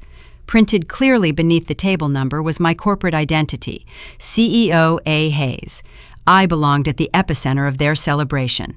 Before I could turn away from the easel, the ambient noise in my immediate vicinity died. I felt the drop in atmospheric pressure before I saw her. Caroline stood 10 feet away, holding a crystal flute. She wore a pearl gray evening gown that matched the icy calculation in her eyes. For a fraction of a second, the chief of surgery lost control of her facial muscles. The color drained from her cheeks, leaving her skin the shade of old porcelain. She blinked, her mind actively rejecting the visual data. The ghost she had exorcised 10 years ago was standing in her venue, wearing a dress that projected a quiet, lethal luxury. She did not scream. She possessed too much tactical discipline to cause a public spectacle. Instead, she closed the distance between us with swift, predatory strides, her heels clicking a sharp rhythm against the stone. She stopped inches from my face. Her perfume smelled of expensive lilies and cold authority. She leaned in, her voice dropping to a harsh, lethal whisper intended only for my ears. "Why is this disgrace here?" The question was a scalpel aimed directly at my chest, a perfect echo of the cruelty she dealt a decade prior. A younger version of me might have withered under that gaze. The current version of me simply held her stare. I did not flinch. I did not cross my arms defensively. I stood with my spine locked in perfect alignment and offered a two-word response. I was invited. Caroline opened her mouth to issue a searing rebuttal, but a blur of white silk interrupted her. Olivia materialized from the center of the room. My sister was a vision of curated perfection. Her bridal gown featured layers of imported tulle and a bodice encrusted with hand-sewn crystals. Her hair was styled in a flawless, sweeping cascade, but the expression on her face was anything but beautiful. It was a mask of unfiltered terror. Olivia stopped beside our mother, her manicured fingers gripping a bouquet of white orchids so tightly her knuckles turned white. Her eyes darted from my face to the surrounding guests, scanning the perimeter to see if anyone had witnessed my arrival. She was hyperventilating, taking short, jagged breaths. Her entire life was a carefully constructed diorama built on a foundational lie. She had told her future husband and his affluent family that her defective sister perished in a tragic vehicle collision. She chose a car crash because it was sudden, blameless, and garnered immediate, unquestioning sympathy. It required no further explanation, unlike a sordid estrangement. She had milked that fictional grief for years, earning the adoration of the country club elite. Now her deceased sibling was standing next to the seating chart, threatening to detonate her fraudulent reality. Olivia leaned close, her voice trembling with barely contained panic. "What are you doing here?" she hissed, her pristine makeup failing to hide the frantic twitch in her jaw. "You are not invited. You need to leave, right now, before Bennett sees you." I looked at the bride. "You might want to check your own guest list, Olivia," I replied, my tone remaining level and clinical. "I RSVP'd weeks ago." My sister did not process the logic of my statement. Fear had short-circuited her rational thought. She viewed me as a dangerous trespasser, a beggar crashing her coronation for a free meal or a handful of cash. She turned to Caroline, her eyes pleading for an immediate intervention. "We have to get her out of sight," Olivia whispered frantically. "If the Sterling family sees her, my reputation is ruined. They think she is dead." Caroline nodded, instantly reverting to her role as the ruthless crisis manager. She spotted a security guard standing near the coat check alcove. She raised a single manicured finger, signaling him with the subtle authority she used to summon surgical nurses in the operating room. The guard, a broad-shouldered man in a dark suit with an earpiece, navigated through the lingering guests and approached our tense circle. "We have a trespasser," Caroline informed the guard, her voice smooth and devoid of any maternal hesitation. "She is an estranged relative suffering from severe mental instability.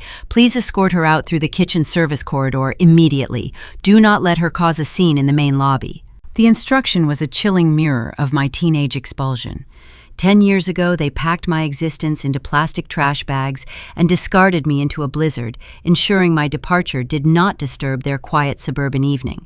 Tonight, they intended to march me through a grease-stained kitchen exit to preserve the illusion of a flawless wedding. They still believed they held the authority to dictate which doors I was allowed to walk through. The guard stepped forward, reaching a thick hand toward my elbow to physically guide me away from the ballroom. I did not retreat. I tightened my grip on the structured clutch resting in my hand. Inside the silk lining, my fingers brushed against the cool metal of Grandpa Henry's vintage brass pen. The tactical weight of the instrument anchored me to the present moment. I was no longer a frightened child subject to their arbitrary rules. I owned the infrastructure of their professional lives. I held the deed to my sister's bankrupt clinic. I was the architect of my own table. "Do not touch me," I warned the guard. My voice was quiet, lacking any hysterical pitch, but it carried a density that made him pause. His hand hovered in the air, caught between the confident directive of a wealthy host and the unyielding posture of a guest who clearly did not fear him. Olivia let out a desperate, muffled sob, her composure fracturing. "Just take her out the back," she pleaded with the guard, her voice cracking. "Please, you have to get her out before my husband gets here." The words barely left her lips before a new voice cut through the freezing air of our circle. It was a calm, authoritative baritone, carrying the distinct cadence of a surgeon accustomed to stabilizing chaotic environments. "Olivia, what are you doing?" We all turned toward the sound. Dr. Bennett Sterling stood 3 feet away, holding 2 crystal flutes of champagne. He wore a sharp black tuxedo, his posture relaxed, but his eyes sharp and observant. He looked at the security guard's raised hand, then shifted his gaze to his panicking bride, and finally, his eyes landed on me. The confusion on his face evaporated, replaced instantly by a bright, genuine shock of recognition. He stepped past his wife, ignoring her trembling silhouette entirely, and looked directly at the guard. "Step down," Bennett ordered, his tone leaving no room for debate. The guard immediately lowered his hands and took a step back, recognizing the groom's ultimate authority over the venue.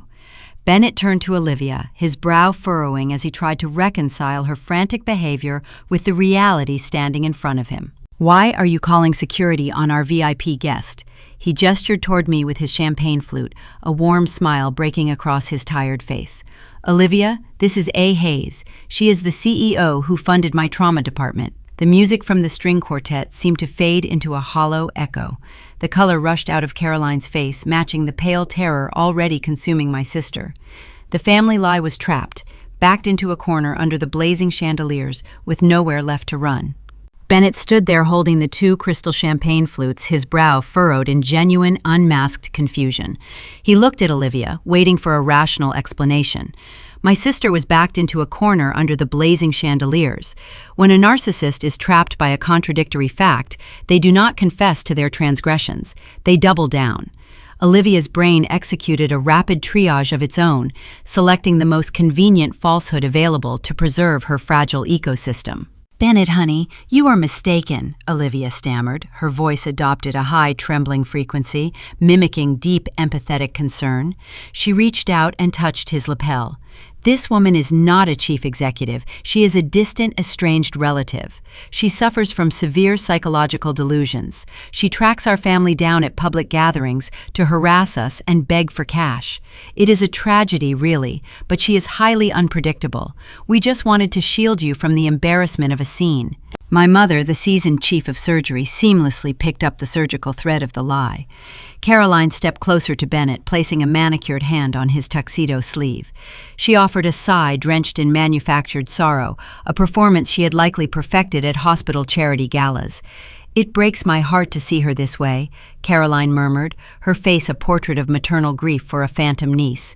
"We have tried countless times to fund her rehabilitation, but she refuses psychiatric care. She simply wanders from event to event, weaving these elaborate corporate fantasies." I watched the performance with a detached, clinical fascination. A decade ago, their coordinated deceptions held the power to destroy my reality. They used their unified front to dictate my worth and mandate my expulsion. Tonight, their lies were merely a desperate, frantic attempt to patch a sinking hull. I did not interrupt them. I let them build their fraudulent structure higher, knowing the eventual collapse would be all the more devastating.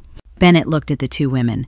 The confusion on his face did not dissipate. Instead, it hardened into a sharp, diagnostic focus. He was a trauma surgeon. He spent his days separating superficial symptoms from root causes. He looked at my tailored navy gown, my steady posture, and the expensive vintage brass pen resting securely in my clutch. He processed the variables. "Beg for cash," Bennett repeated. The words sounded absurd, echoing in the high vaulted space of the stone ballroom. "Olivia, Caroline, listen to yourselves. I have spent the last 4 months sitting in closed-door board meetings with this woman. I have watched her dismantle hospital budgets and restructure medical supply chains with a level of genius I have never witnessed in my life. She did not wander in here from the Winter Street. She funded my entire department. She is the founder of Aegis Triage." The silence that followed his statement was suffocating. It was the distinct sound of a dynasty running out of oxygen. Caroline realized the narrative was collapsing in front of a key witness. The elegant, controlled veneer of the affluent hostess evaporated in a fraction of a second. She needed to isolate the contagion before it infected the entire reception. "Excuse us for just a moment," Bennett Caroline said. Her voice was brittle, cracking under the sudden immense pressure. She did not wait for his response. For the first time in 10 years, my mother voluntarily initiated physical contact with me. Her fingers closed around my elbow like a steel vice. Her grip was bruising, devoid of any maternal warmth, fueled entirely by the primal instinct to survive. She dragged me away from the glowing chandeliers and the lingering stares of the surrounding guests. Olivia followed closely behind her crystal-encrusted dress, rustling like dry leaves on pavement. Caroline pulled me into a dim, secluded alcove adjacent to the coat check. The transition from the glittering reception to the cramped storage area was jarring. The space smelled of damp wool, melted snow, and cedar. Heavy velvet curtains muffled the elegant waltz playing in the main hall. We were out of sight, concealed in the shadows, where my family conducted their true business. The moment the velvet curtains closed, the pristine bride ceased to exist. Olivia dropped her expensive bouquet of white orchids onto a small wooden bench. The delicate flowers bruised against the hard surface. She began to hyperventilate. Her chest heaved, her manicured hands clutching the sides of her face. The curated perfection she broadcasted to her country club peers melted away, revealing a terrified, drowning woman. "What is wrong with you?" Olivia hissed. Her voice was venomous, stripped of the sweet cultured tone she reserved for her fiancé. "Why are you doing this? You are supposed to be gone. You were a failure. You were the ugly dropout. You do not get to walk in here and pretend you own the room." I leaned my shoulder against the dark wood paneling of the alcove. I did not cross my arms defensively. I did not raise my voice to match her hysterical pitch. I simply let her exhaust her frantic, nervous energy. "You are ruining everything," Olivia sobbed, the tears threatening to streak her expensive makeup. "You have no idea what is at stake tonight. If Bennett finds out who you really are, if he realizes I lied about the car crash, he will look closer at my life. He will audit my practice." The truth finally spilled out, overflowing from a vessel that could no longer contain the pressure. "I have nothing left, Ava," she blurted out. The confession hit the cramped air of the alcove like a dropped scalpel. My clinic is bankrupt. The commercial credit lines are frozen. The leasing company is threatening eviction by the end of the month. Dad drained his entire pension just to cover my payroll, and it is still not enough. This marriage is the only financial lifeline I have left. Bennett comes from legacy wealth. His family trust fund is the only thing that can save my practice. If you expose me tonight, I lose the clinic, I lose the marriage, and Mom and Dad lose their standing in the medical community. We will be ruined. I stared at my sister, the golden child, the flawless prodigy who had mocked my dyslexia and cheered silently when I was thrown into the freezing snow. She was standing in a bespoke wedding gown, confessing that she was essentially committing financial fraud against a good man to preserve her vanity. She was a hollow structure, crumbling under the weight of her own deception. Caroline stepped forward, placing her body between Olivia and me. The chief of surgery attempted a desperate negotiation. She smoothed the front of her pearl gray dress, trying to summon the clinical authority she wielded at the hospital. Ava Caroline said, her tone shifting into a cautious, placating rhythm. "We can fix this situation. You have clearly done well for yourself. You built a successful software company out of nothing. That is commendable. We can merge our profiles. We can integrate you back into the family structure. We will tell the guests there was a simple misunderstanding. You can provide a silent investment to stabilize your sister's clinic, and in return, you finally get your seat at our table." I looked at the two women standing in the dim light. They were offering me the exact currency I begged for a decade ago: acceptance, a designated place in the family portrait. But I was no longer the hungry child starving for their conditional affection. I was the auditor reviewing their terminal decline. Furthermore, I understood the latent envy driving my mother's sudden willingness to negotiate. She wanted access to the empire I built because it represented the exact dream she failed to achieve 30 years prior. She wanted to absorb my success to mask her own historic failure. "You still do not understand the mechanics of this situation," I replied. My voice was calm, carrying the quiet density of a final diagnosis. "You assume you still possess the authority to negotiate terms. You assume you hold something I desire." I opened my structured clutch. My fingers traced the edge of the commercial real estate deed hidden inside, resting right next to my grandfather's vintage brass pen. I did not pull the paperwork out to wave it in their faces. It was not time to deploy the final strike. I simply let the weight of my secret knowledge anchor me to the floor. I held the deed to Olivia's professional future, and they remained blissfully unaware of the trap closing around them. I looked directly into my mother's eyes. "You cannot offer me a seat at a table you can no longer afford to keep." I turned away from Caroline and Olivia. I reached for the heavy velvet curtain separating the dim, cramped alcove from the glittering reception. "Use the back door, Ava," Caroline commanded, her voice dropping into a desperate, threatening register. "Leave through the kitchen service corridor right now. If you walk back out there, you will destroy this family." I paused, my hand gripping the thick velvet fabric. I did not look over my shoulder to acknowledge her threat. "This family destroyed itself 10 years ago," I stated. "I am just delivering the autopsy report." I pulled the curtain back and stepped out of the shadows. I bypassed the service corridor they demanded I use. I walked straight into the bright, blinding light of the ballroom. I moved across the polished stone floor, my posture radiating a quiet, undeniable authority.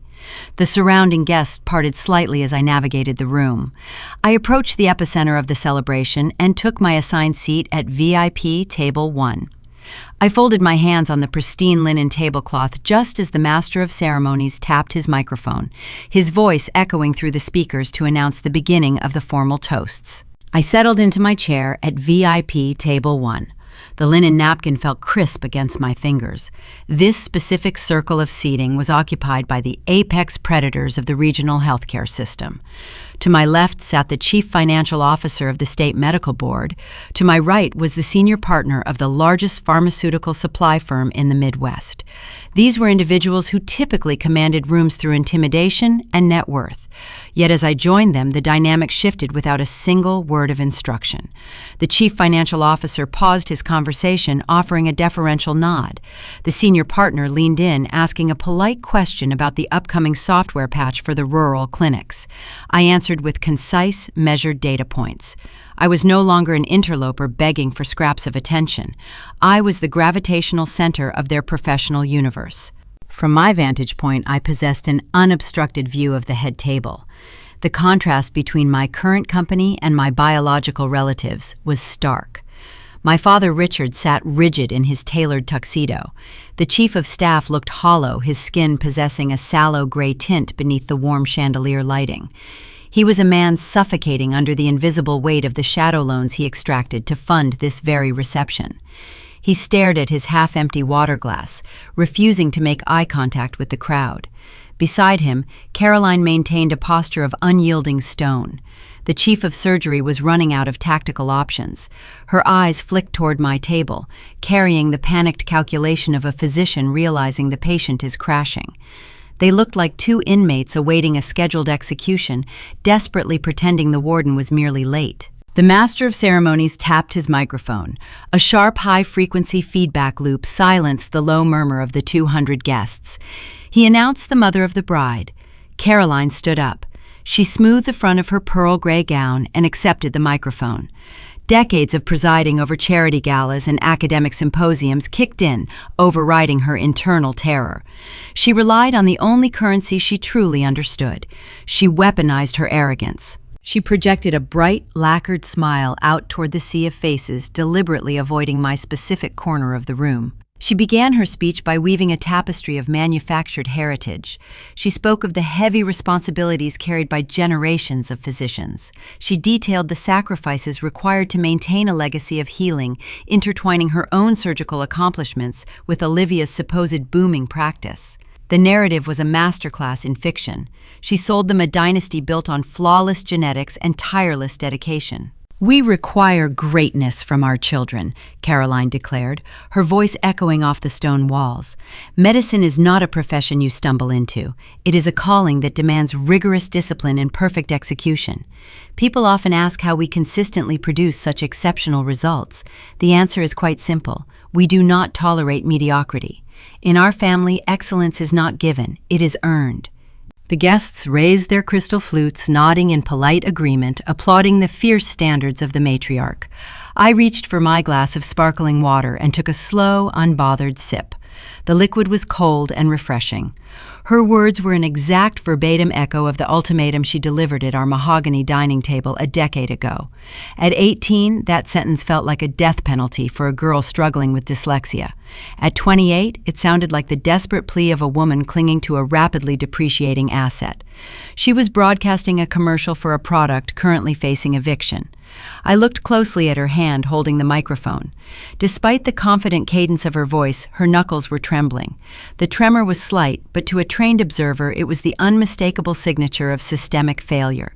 She finished her toast, raised her glass, and sat down abruptly, her chest rising and falling in shallow increments. The room settled back into a low hum of approval. The master of ceremonies returned, smoothly transitioning the spotlight to the groom. Bennett Sterling stood up. He adjusted his jacket, offering a warm, genuine smile to the crowd. He did not possess the cold, rehearsed polish of my mother. He looked like a man who spent his life pulling fragile bodies back from the brink of the abyss. He carried a distinct, quiet nobility. He thanked the guests for traveling through the biting winter weather. He thanked his own parents for their unwavering support. He turned to Olivia, praising her beauty and expressing his deep gratitude for her presence in his life. Olivia beamed under the attention, her earlier panic temporarily anesthetized by the public adoration. She leaned into him, the perfect picture of a blushing, triumphant bride. Then Bennett lowered the printed index cards he held in his left hand. He placed them flat on the table, indicating a departure from the rehearsed script. "Before we cut the cake and start the music," Bennett said, his baritone voice softening into a register of profound sincerity, I need to take a moment to acknowledge a professional miracle. Many of you in this room know the struggles my trauma wing faced over the past year. We were losing patients not because of a lack of medical skill, but because our infrastructure was failing. We were drowning in broken logistics. Blood banks were delayed, triage was backlogged. I was on the verge of resigning my post. The ballroom grew incredibly still. The medical professionals in the audience leaned forward, recognizing the rare vulnerability of a top-tier surgeon admitting defeat. "But my career was salvaged," Bennett continued. "It was saved by a visionary. I had the distinct honor of collaborating with a brilliant mind who built an empire from sheer nothing. She stepped into my collapsing department and rewired our entire grid in a matter of weeks. She understands the value of human life better than any hospital administrator I have ever met. My surgical team functions today because of her architecture. I would not be standing here tonight with this title or this future without her intervention." He stepped out from behind the head table holding the microphone. He looked across the crowded room, his eyes locking onto my position. He extended his free hand, pointing directly toward the center of VIP Table 1. "Please join me in thanking the woman who saved my wing," Bennett announced. 200 heads pivoted in unison. The collective gaze of the regional medical elite swept across the ballroom, landing squarely on my navy crepe gown. The silence was profound. I did not stand immediately. I simply sat in my chair, meeting the stares of the crowd with the serene, unyielding composure of a judge holding court. The sudden shift in attention broke the final fragile thread tethering my sister to reality. Olivia watched her new husband direct the adoration of the entire room toward the sibling she claimed was deceased. The cognitive dissonance ruptured her carefully manicured facade. She leaped out of her chair, her seat tipped backward, crashing against the stone floor with a sharp, echoing crack. She lunged toward the center of the head table and snatched the microphone directly out of Bennett's hand. The speaker shrieked with a painful burst of static feedback. Security Olivia screamed, her voice tearing through the elegant atmosphere like shattered glass. "Get this trespasser out! Get her out right now! She does not belong here!" The guests recoiled, stunned by the visceral, unhinged ferocity of the bride. The elegant coronation dissolved into raw, ugly chaos. Board members whispered in shock. Waiters froze in place. Bennett stopped mid-step. He stared at his wife, his jaw slackening in pure, unadulterated horror. He watched the venom contort her beautiful features. He looked from the screaming bride clutching the microphone back to the calm, steady woman sitting at his VIP table. The jagged pieces of the puzzle began sliding into place, forming a picture he could scarcely comprehend. Olivia Bennett whispered into the sudden void, his voice carrying the hollow resonance of a man watching his world fracture. "What are you saying? That is Ava Hayes." The ballroom descended into a chaotic symphony of hushed whispers. 200 affluent guests exchanged bewildered glances, shifting uncomfortably in their velvet chairs. The elite physicians sitting at my table stopped their polite networking. They had just witnessed a bride demand the forceful removal of the healthcare industry's most revered logistics executive. The cognitive dissonance hung thick in the winter air, choking the elegant atmosphere of the reception. Bennett stood frozen near the head table. The crystal champagne flutes in his hands tilted, spilling a few drops of expensive sparkling wine onto the polished stone floor. He stared at his new wife. The radiant, angelic mask she wore for the past year had slipped, revealing the terrified, calculating stranger operating underneath. Caroline recognized the impending catastrophe. The chief of surgery possessed an instinct for survival forged in high-stakes operating rooms. She could not let the bride's hysterical outburst dictate the narrative. She moved with ruthless efficiency, marching over to her trembling daughter and snatching the microphone from Olivia's grip. The sudden movement generated another sharp screech of audio feedback, causing several guests in the front row to wince. Caroline forced a bright, brittle laugh. The sound was hollow, devoid of any genuine amusement. She gripped the microphone stand, her knuckles turning pale, attempting to steer the vehicle out of a fatal skid. "Please forgive the theatrics," Caroline announced, her voice, projecting a forced maternal warmth designed to placate the crowd. Wed endings are highly emotional affairs, and Olivia is simply overwhelmed by the surprise. Ava is not a trespasser. She is a distant relative, a cousin from my husband's side of the family. We took her in years ago.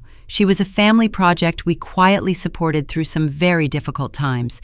We are thrilled she could join us tonight to celebrate. It was a desperate, load-bearing lie. She attempted to rebrand my exile as an act of quiet philanthropy. She wanted the hospital board members to view her as a benevolent matriarch who sponsored a troubled youth. The strategy might have worked on a room full of strangers. It did not work on the groom. Bennett placed the crystal flutes onto the nearest table. The glass chimed softly against the wood. He did not look at his mother-in-law. He turned his full diagnostic attention back to the woman wearing the white silk gown. His jaw clenched. The brilliant trauma surgeon processed the conflicting data sets, rapidly identifying the fatal discrepancy. A distant relative, Bennett repeated. His voice was low, yet it carried a penetrating clarity that cut through the lingering murmurs in the room. He took a slow step toward Olivia. You told me your sister died in a car crash 10 years ago. You wept in my arms on the anniversary of her supposed death. You accepted condolences from my parents. Olivia opened her mouth to speak, but her vocal cords refused to produce a sound. Her chest heaved. The bespoke wedding dress suddenly looked like a beautifully tailored straitjacket. Bennett gestured toward VIP Table 1, his eyes never leaving his wife. That woman sitting over there shares your maiden name. She shares your facial structure. She just triggered a panic attack in your mother. Bennett paused, letting the clinical facts assemble themselves. She is not a charity case cousin. That is your sister, the sibling you buried alive to secure sympathy. A collective gasp rippled through the ballroom. The sound was visceral, echoing off the stone pillars and crystal chandeliers. It was the sound of a carefully curated dynasty collapsing in real time. The hospital executives, the wealthy donors, and the elite surgeons stared at the head table in profound revulsion. The Jones family had spent 3 decades meticulously building a social ecosystem based on genetic perfection and moral superiority. In 10 seconds, the groom dismantled their fortress, exposing the sociopathic rot at the foundation. My father, Richard, lowered his head, staring blankly at his empty plate. The chief of staff lacked the spine to intervene, choosing silent complicity as his legacy crumbled. He looked like a hollow shell of a man, watching his social currency evaporate into thin air. Caroline stood paralyzed, the microphone dangling uselessly in her grip. The arrogant lacquer peeled away from her features, leaving behind a terrified, aging woman, realizing she had lost control of her most valuable asset. Her reputation was ruined. I decided it was time to conclude the audit. I pushed my chair back and stood up. I did not rush. I smoothed the fabric of my navy crepe gown. I did not yell, scream, or hurl insults across the room. Emotional outbursts are the refuge of the powerless. I walked away from the VIP table with steady, measured steps, navigating the parting sea of guests. The crowd stepped back, granting me a wide berth, their expressions shifting from confusion to raw awe. I approached the Master of Ceremonies audio deck, positioned near the edge of the dance floor. The technician working the soundboard watched me approach, too stunned by the unfolding drama to object or intervene. I reached into my structured clutch and retrieved my mobile phone. Throughout the evening, I had noticed the open Bluetooth network utilized by the venue to broadcast the string quartet and the speeches. I tapped my screen, syncing my device to the central audio receiver. A soft digital chime echoed through the overhead speakers, confirming the connection. I did not need to offer my own defense. I did not need to recount the years of emotional starvation, the defaced family portraits, or the freezing night they discarded me into a blizzard. I possessed a far more credible witness. When my grandfather Henry passed away, the hospital staff cataloged his personal belongings.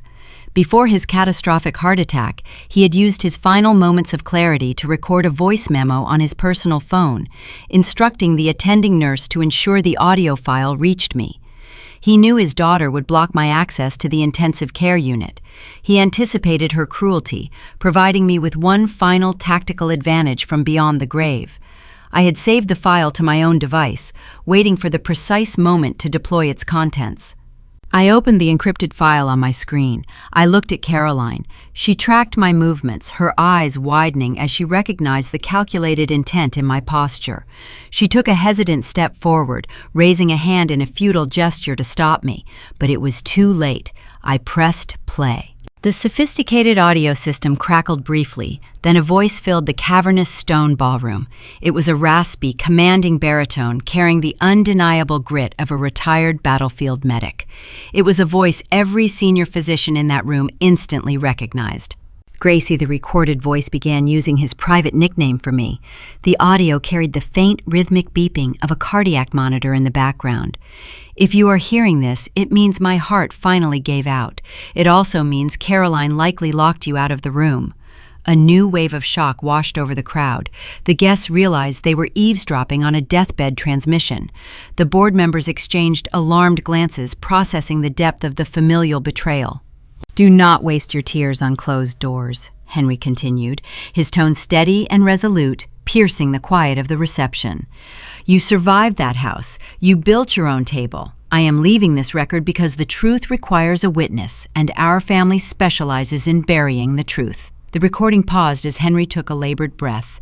When he spoke again, the words were sharp, aimed directly at the legacy his daughter prized above all else. "Caroline, you are a brilliant surgeon, but a hollow mother. You curate your children like trophies, discarding the ones who do not fit on your polished shelf. You prize Olivia because she reflects your vanity, but you broke her spirit to do it. Ava is the only one in this family with a spine. She is the only one who measures worth in impact rather than empty titles. Do not ever let them tell you that you were the failure, Gracie. You were the only success story that house ever produced." The audio file clicked silent, leaving behind an ocean of dead air. The ballroom went deathly silent. 200 guests held their breath, processing the devastating posthumous verdict delivered by a revered medical patriarch. The string quartet sat frozen, their bows hovering inches above their instruments. The caterers stopped moving, holding their silver trays perfectly still. The undeniable truth echoed through the stone chamber, stripping the Jones family of their remaining dignity. They stood naked under the bright lights, exposed by the very lineage they claimed to protect. The reception halted, entirely frozen in the devastating wake of the audio broadcast. The elegant string quartet sat immobilized, their instruments resting silently against their shoulders. The distinguished physicians and regional board members at VIP Table 1 stopped breathing, their eyes darting between the pale faces at the head table and the digital device resting in my hand. The truth had detonated in the center of their opulent celebration, shattering the pristine veneer of the Jones dynasty. I did not linger to survey the wreckage or gloat over the smoking ruins of their reputation. A seasoned surgeon does not stand over the operating table, admiring the excised tumor once the procedure concludes. The toxic tissue was removed. My work inside the ballroom was finished. I disconnected my phone from the central soundboard. A soft, digital tone signaled the end of the transmission. I turned away from the technician, bypassing the stunned crowd, and walked toward the towering glass doors leading out to the winter terrace. The air inside the venue felt heavy, suffocated by decades of manufactured prestige and curated deceit. I needed the frigid Minnesota climate to clear my lungs. I pushed the heavy glass panel open and stepped into the biting chill. The temperature was plunging toward single digits. Frost coated the stone pavers of the patio, glittering faintly under the amber glow spilling from the ballroom windows. The expansive golf course stretched out into the darkness, an ocean of undisturbed white snow. The biting wind whipped across the balustrade, piercing the thin crepe fabric of my tailored navy gown. The physical discomfort was sharp, but the environment felt incredibly clarifying. I walked to the edge of the terrace and rested my hands on the freezing stone railing, listening to the quiet howl of the winter night. The glass door clicked open behind me, interrupting the solitude. Footsteps echoed against the frost. Caroline stepped out onto the patio. She did not grab a winter coat from the alcove. The chief of surgery stood in her pearl gray evening gown, the bitter wind tearing at her immaculate hair. Stripped of her captive audience and her institutional authority, she looked remarkably small. The impenetrable lacquer that defined her existence had finally fractured, leaving behind a desperate negotiator scrambling to salvage a ruined portfolio. She crossed the patio, stopping just a few feet away from my position at the balustrade. She wrapped her arms around her ribs, shivering uncontrollably. She did not issue a sharp command. She attempted to initiate a corporate merger. "Ava, wait," Caroline began. Her tone lacked its signature rigid cadence. Her voice was cautious, probing the atmosphere like a technician navigating a volatile minefield. We can contain this fallout. The board members inside are shocked, but they are pragmatic individuals. They respect capital. They revere power. You built a logistics empire capable of swallowing our networks. We possess the clinical legacy and the institutional relationships.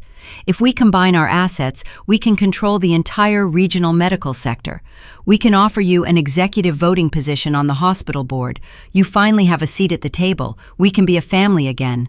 I turned my head, studying the shivering silhouette of the woman who gave birth to me. She was still trying to transact her way out of a moral bankruptcy. "You are offering me a chair I already own," I replied. My voice remained steady, blending seamlessly with the howling wind. "But I require a diagnostic answer, Mother.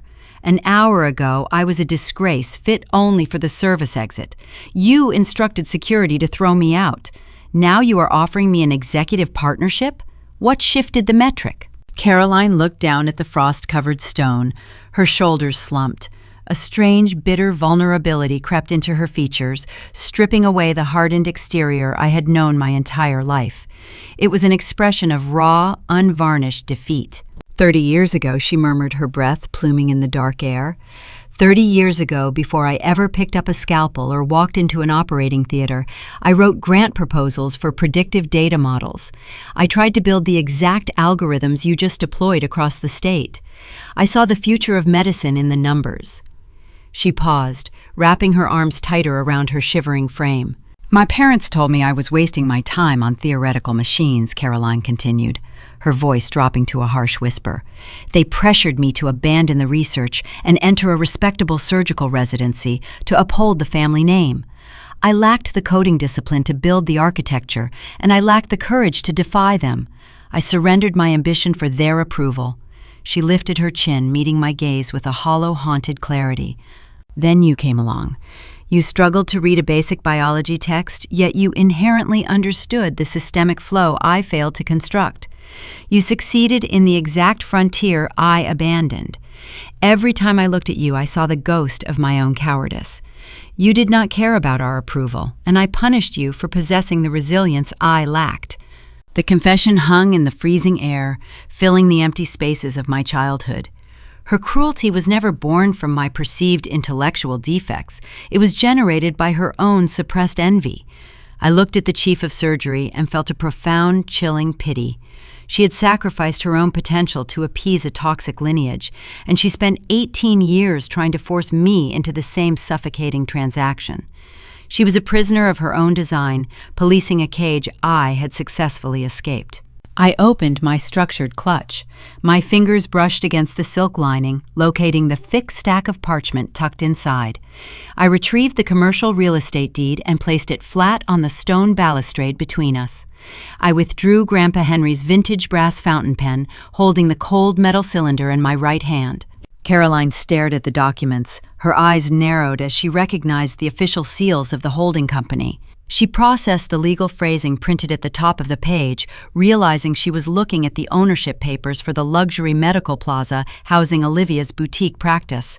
The realization hit her physical posture, forcing her to take a half step backward. "You bought the building," Caroline whispered, her voice trembling as the sheer scale of my leverage became clear. "You hold her debt." She braced herself for the final strike. She expected me to announce an immediate eviction proceeding. She anticipated financial ruin, preparing to watch her golden child thrown into the street, mirroring my own expulsion a decade prior. She braced for the vengeance she knew she had earned.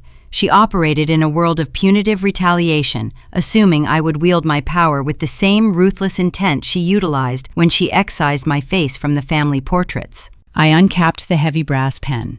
I flattened the signature page of the deed against the frosty stone. I did not draft an eviction notice. I signed my corporate title on the transfer line, executing a full, unencumbered release of the property. I signed the building over to Olivia, clearing the debt in its entirety. I slid the paperwork across the freezing balustrade toward my mother. Caroline stared at the signed transfer, her mind short-circuiting. She could not process the gesture. Mercy was an alien concept in her ledger. "Why would you do this?" she asked, her voice cracking under the weight of unearned grace. "You hold the power to destroy us. You could have taken everything. Why pay the debt?" I looked at her shivering silhouette standing against the glowing amber windows of the ballroom. "Because holding this debt keeps me tethered to your pathology," I explained. "I refuse to serve as your landlord, and I refuse to carry the burden of your financial ruin. If I destroy Olivia, I am operating on your metric. By clearing the ledger, I strip you of any remaining leverage. I owe you nothing, and you owe me nothing. The transaction is permanently closed." I tapped the signed deed with the tip of the pen. "I did not come here to fight for a seat at this table, Mother," I said. "I came to show you that I bought the building housing it." Caroline reached a shaking hand toward the documents, her fingers hovering over the ink. She secured her precious social survival, but it came at the cost of her ultimate defeat. She was forced to accept charity from the daughter she labeled a defect. It was a poetic, terminal humiliation. She would have to wake up every morning knowing her flawless dynasty was bankrolled by my forgiveness. I placed the cap back onto the brass fountain pen. The click sounded sharp and decisive in the winter air. I returned the instrument to my clutch, securing the metallic clasp. In a trauma ward, triage means deciding who is beyond saving, I stated, my voice devoid of any lingering emotion. I looked at the woman who spent 18 years trying to erase my existence. "You have been triaged, Mother." I turned my back on her. I did not wait for a response. I walked away from the balustrade, leaving her standing alone in the freezing dark, clutching the paper that granted her freedom while revoking her jurisdiction forever. I walked away from the freezing terrace. I left my mother standing alone in the biting wind, clutching the piece of paper that granted her financial salvation while signing her social death warrant. I pulled the heavy glass door open and stepped back into the warmth of the reception hall. The atmosphere inside the venue remained paralyzed. The guests stood in scattered clusters, their conversations reduced to hushed, tense whispers. I did not look toward the head table to survey the wreckage. I did not search the crowd for my sister or the groom. A seasoned surgeon does not linger over the operating table, admiring the excised tissue once the procedure concludes. The toxic element was removed. My work inside that stone ballroom was finished. I navigated the polished floor with deliberate, measured steps. The elite hospital board members and regional directors parted, creating a wide, unobstructed path toward the grand foyer. The security guard who had previously reached for my arm now stepped aside, lowering his gaze as I approached. I bypassed the grease-stained kitchen service corridor my family had prescribed for me. I walked straight through the towering oak front doors of the country club. The valet brought my hired sedan around immediately, the exhaust pluming in the bitter winter air. I tipped him generously, climbed into the heated leather back seat, and instructed the driver to take me back to the city. The heavy car doors closed, sealing the dark chapter behind me forever. Dynasties do not typically collapse in a single evening. They erode over time, crumbling under the weight of their own sustained friction. I observed the fallout of the Jones family from a comfortable, respectful distance. I tracked their decline through industry updates, regional medical board minutes, and the quiet gossip of the healthcare executives I employed. The wedding reception ended shortly after my departure. There was no cake cutting, no formal dances, and no joyous celebration. The guests filed out in uncomfortable silence, leaving the bride standing alone in her bespoke gown among the untouched champagne flutes. Dr. Bennett Sterling operated with the same decisive ethical clarity he utilized in his trauma wing. He did not cause a public spectacle or grant my sister the satisfaction of a screaming match. He simply packed his personal belongings and moved out of their shared penthouse the following morning. 4 weeks later, he filed the paperwork for a formal annulment, citing fraudulent inducement. He refused to align his medical legacy with a woman who faked a sibling death to secure a diamond ring. Bennett and I maintained our professional relationship in the months that followed. During our encrypted video conferences regarding the Aegis software updates, he never brought up the wedding. He treated me with the profound respect reserved for a trusted colleague, proving that true dignity requires no explanation. Olivia retained ownership of her boutique plastic surgery clinic, courtesy of my signature on the commercial deed. The physical structure belonged to her, but the building quickly became a pristine mausoleum. Her wealthy clientele abandoned the practice once the scandal permeated the exclusive country club whispers. Affluent patients do not trust their aesthetic procedures to a physician caught executing a sociopathic deception. She possessed the real estate and the expensive laser equipment, but she lost the only currency that truly mattered in her shallow ecosystem. She lost her audience. She was forced to spend her days sitting in an empty marble-lined waiting room surrounded by silence. The recoil struck my parents with equal unyielding severity. Caroline submitted her formal resignation from the hospital board of directors and the charity gala committee before the end of the fiscal quarter. Her typed statement cited pressing family obligations, a convenient phrase doing an incredible amount of heavy lifting to mask her professional disgrace. Nobody on the board requested her to reconsider. Her colleagues had heard the audio recording of her own father rendering his terminal verdict. Her currency was devalued in every room that held institutional power. My father Richard faded further into the background, a passive participant in his own ruin. He kept his pension saved by my silent intervention, but he walked the hospital corridors as a hollow specter, avoiding the eyes of the surgical residents he used to command. They were not ruined financially, and that was the true genius of the punishment. By clearing their debt and refusing to evict my sister, I denied them the comforting blanket of victimhood. They could not blame me for bankrupting them. They could not spin a narrative portraying me as a vindictive corporate raider. They were left with the crushing, inescapable weight of my unearned forgiveness. Mercy, it turns out, leaves a permanent scar on people who only understand transactions. They had to wake up every morning knowing their flawless dynasty was bankrolled by the daughter they threw into a blizzard. The town car hummed smoothly along the interstate, carrying me away from the affluent suburbs and back toward the glowing skyline of downtown Minneapolis. The heater warmed my frozen fingers, melting away the residual chill of the winter terrace.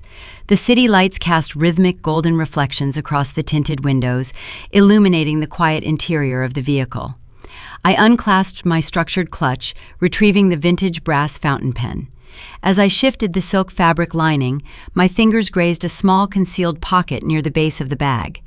I had transferred a folded, yellowed piece of paper into this compartment many years ago. I carried it with me to every major corporate negotiation, every board meeting, and every software launch. It was a note Grandpa Henry had slipped into my coat pocket on the night I packed my life into trash bags. He told me to read it only when I felt the war was officially won.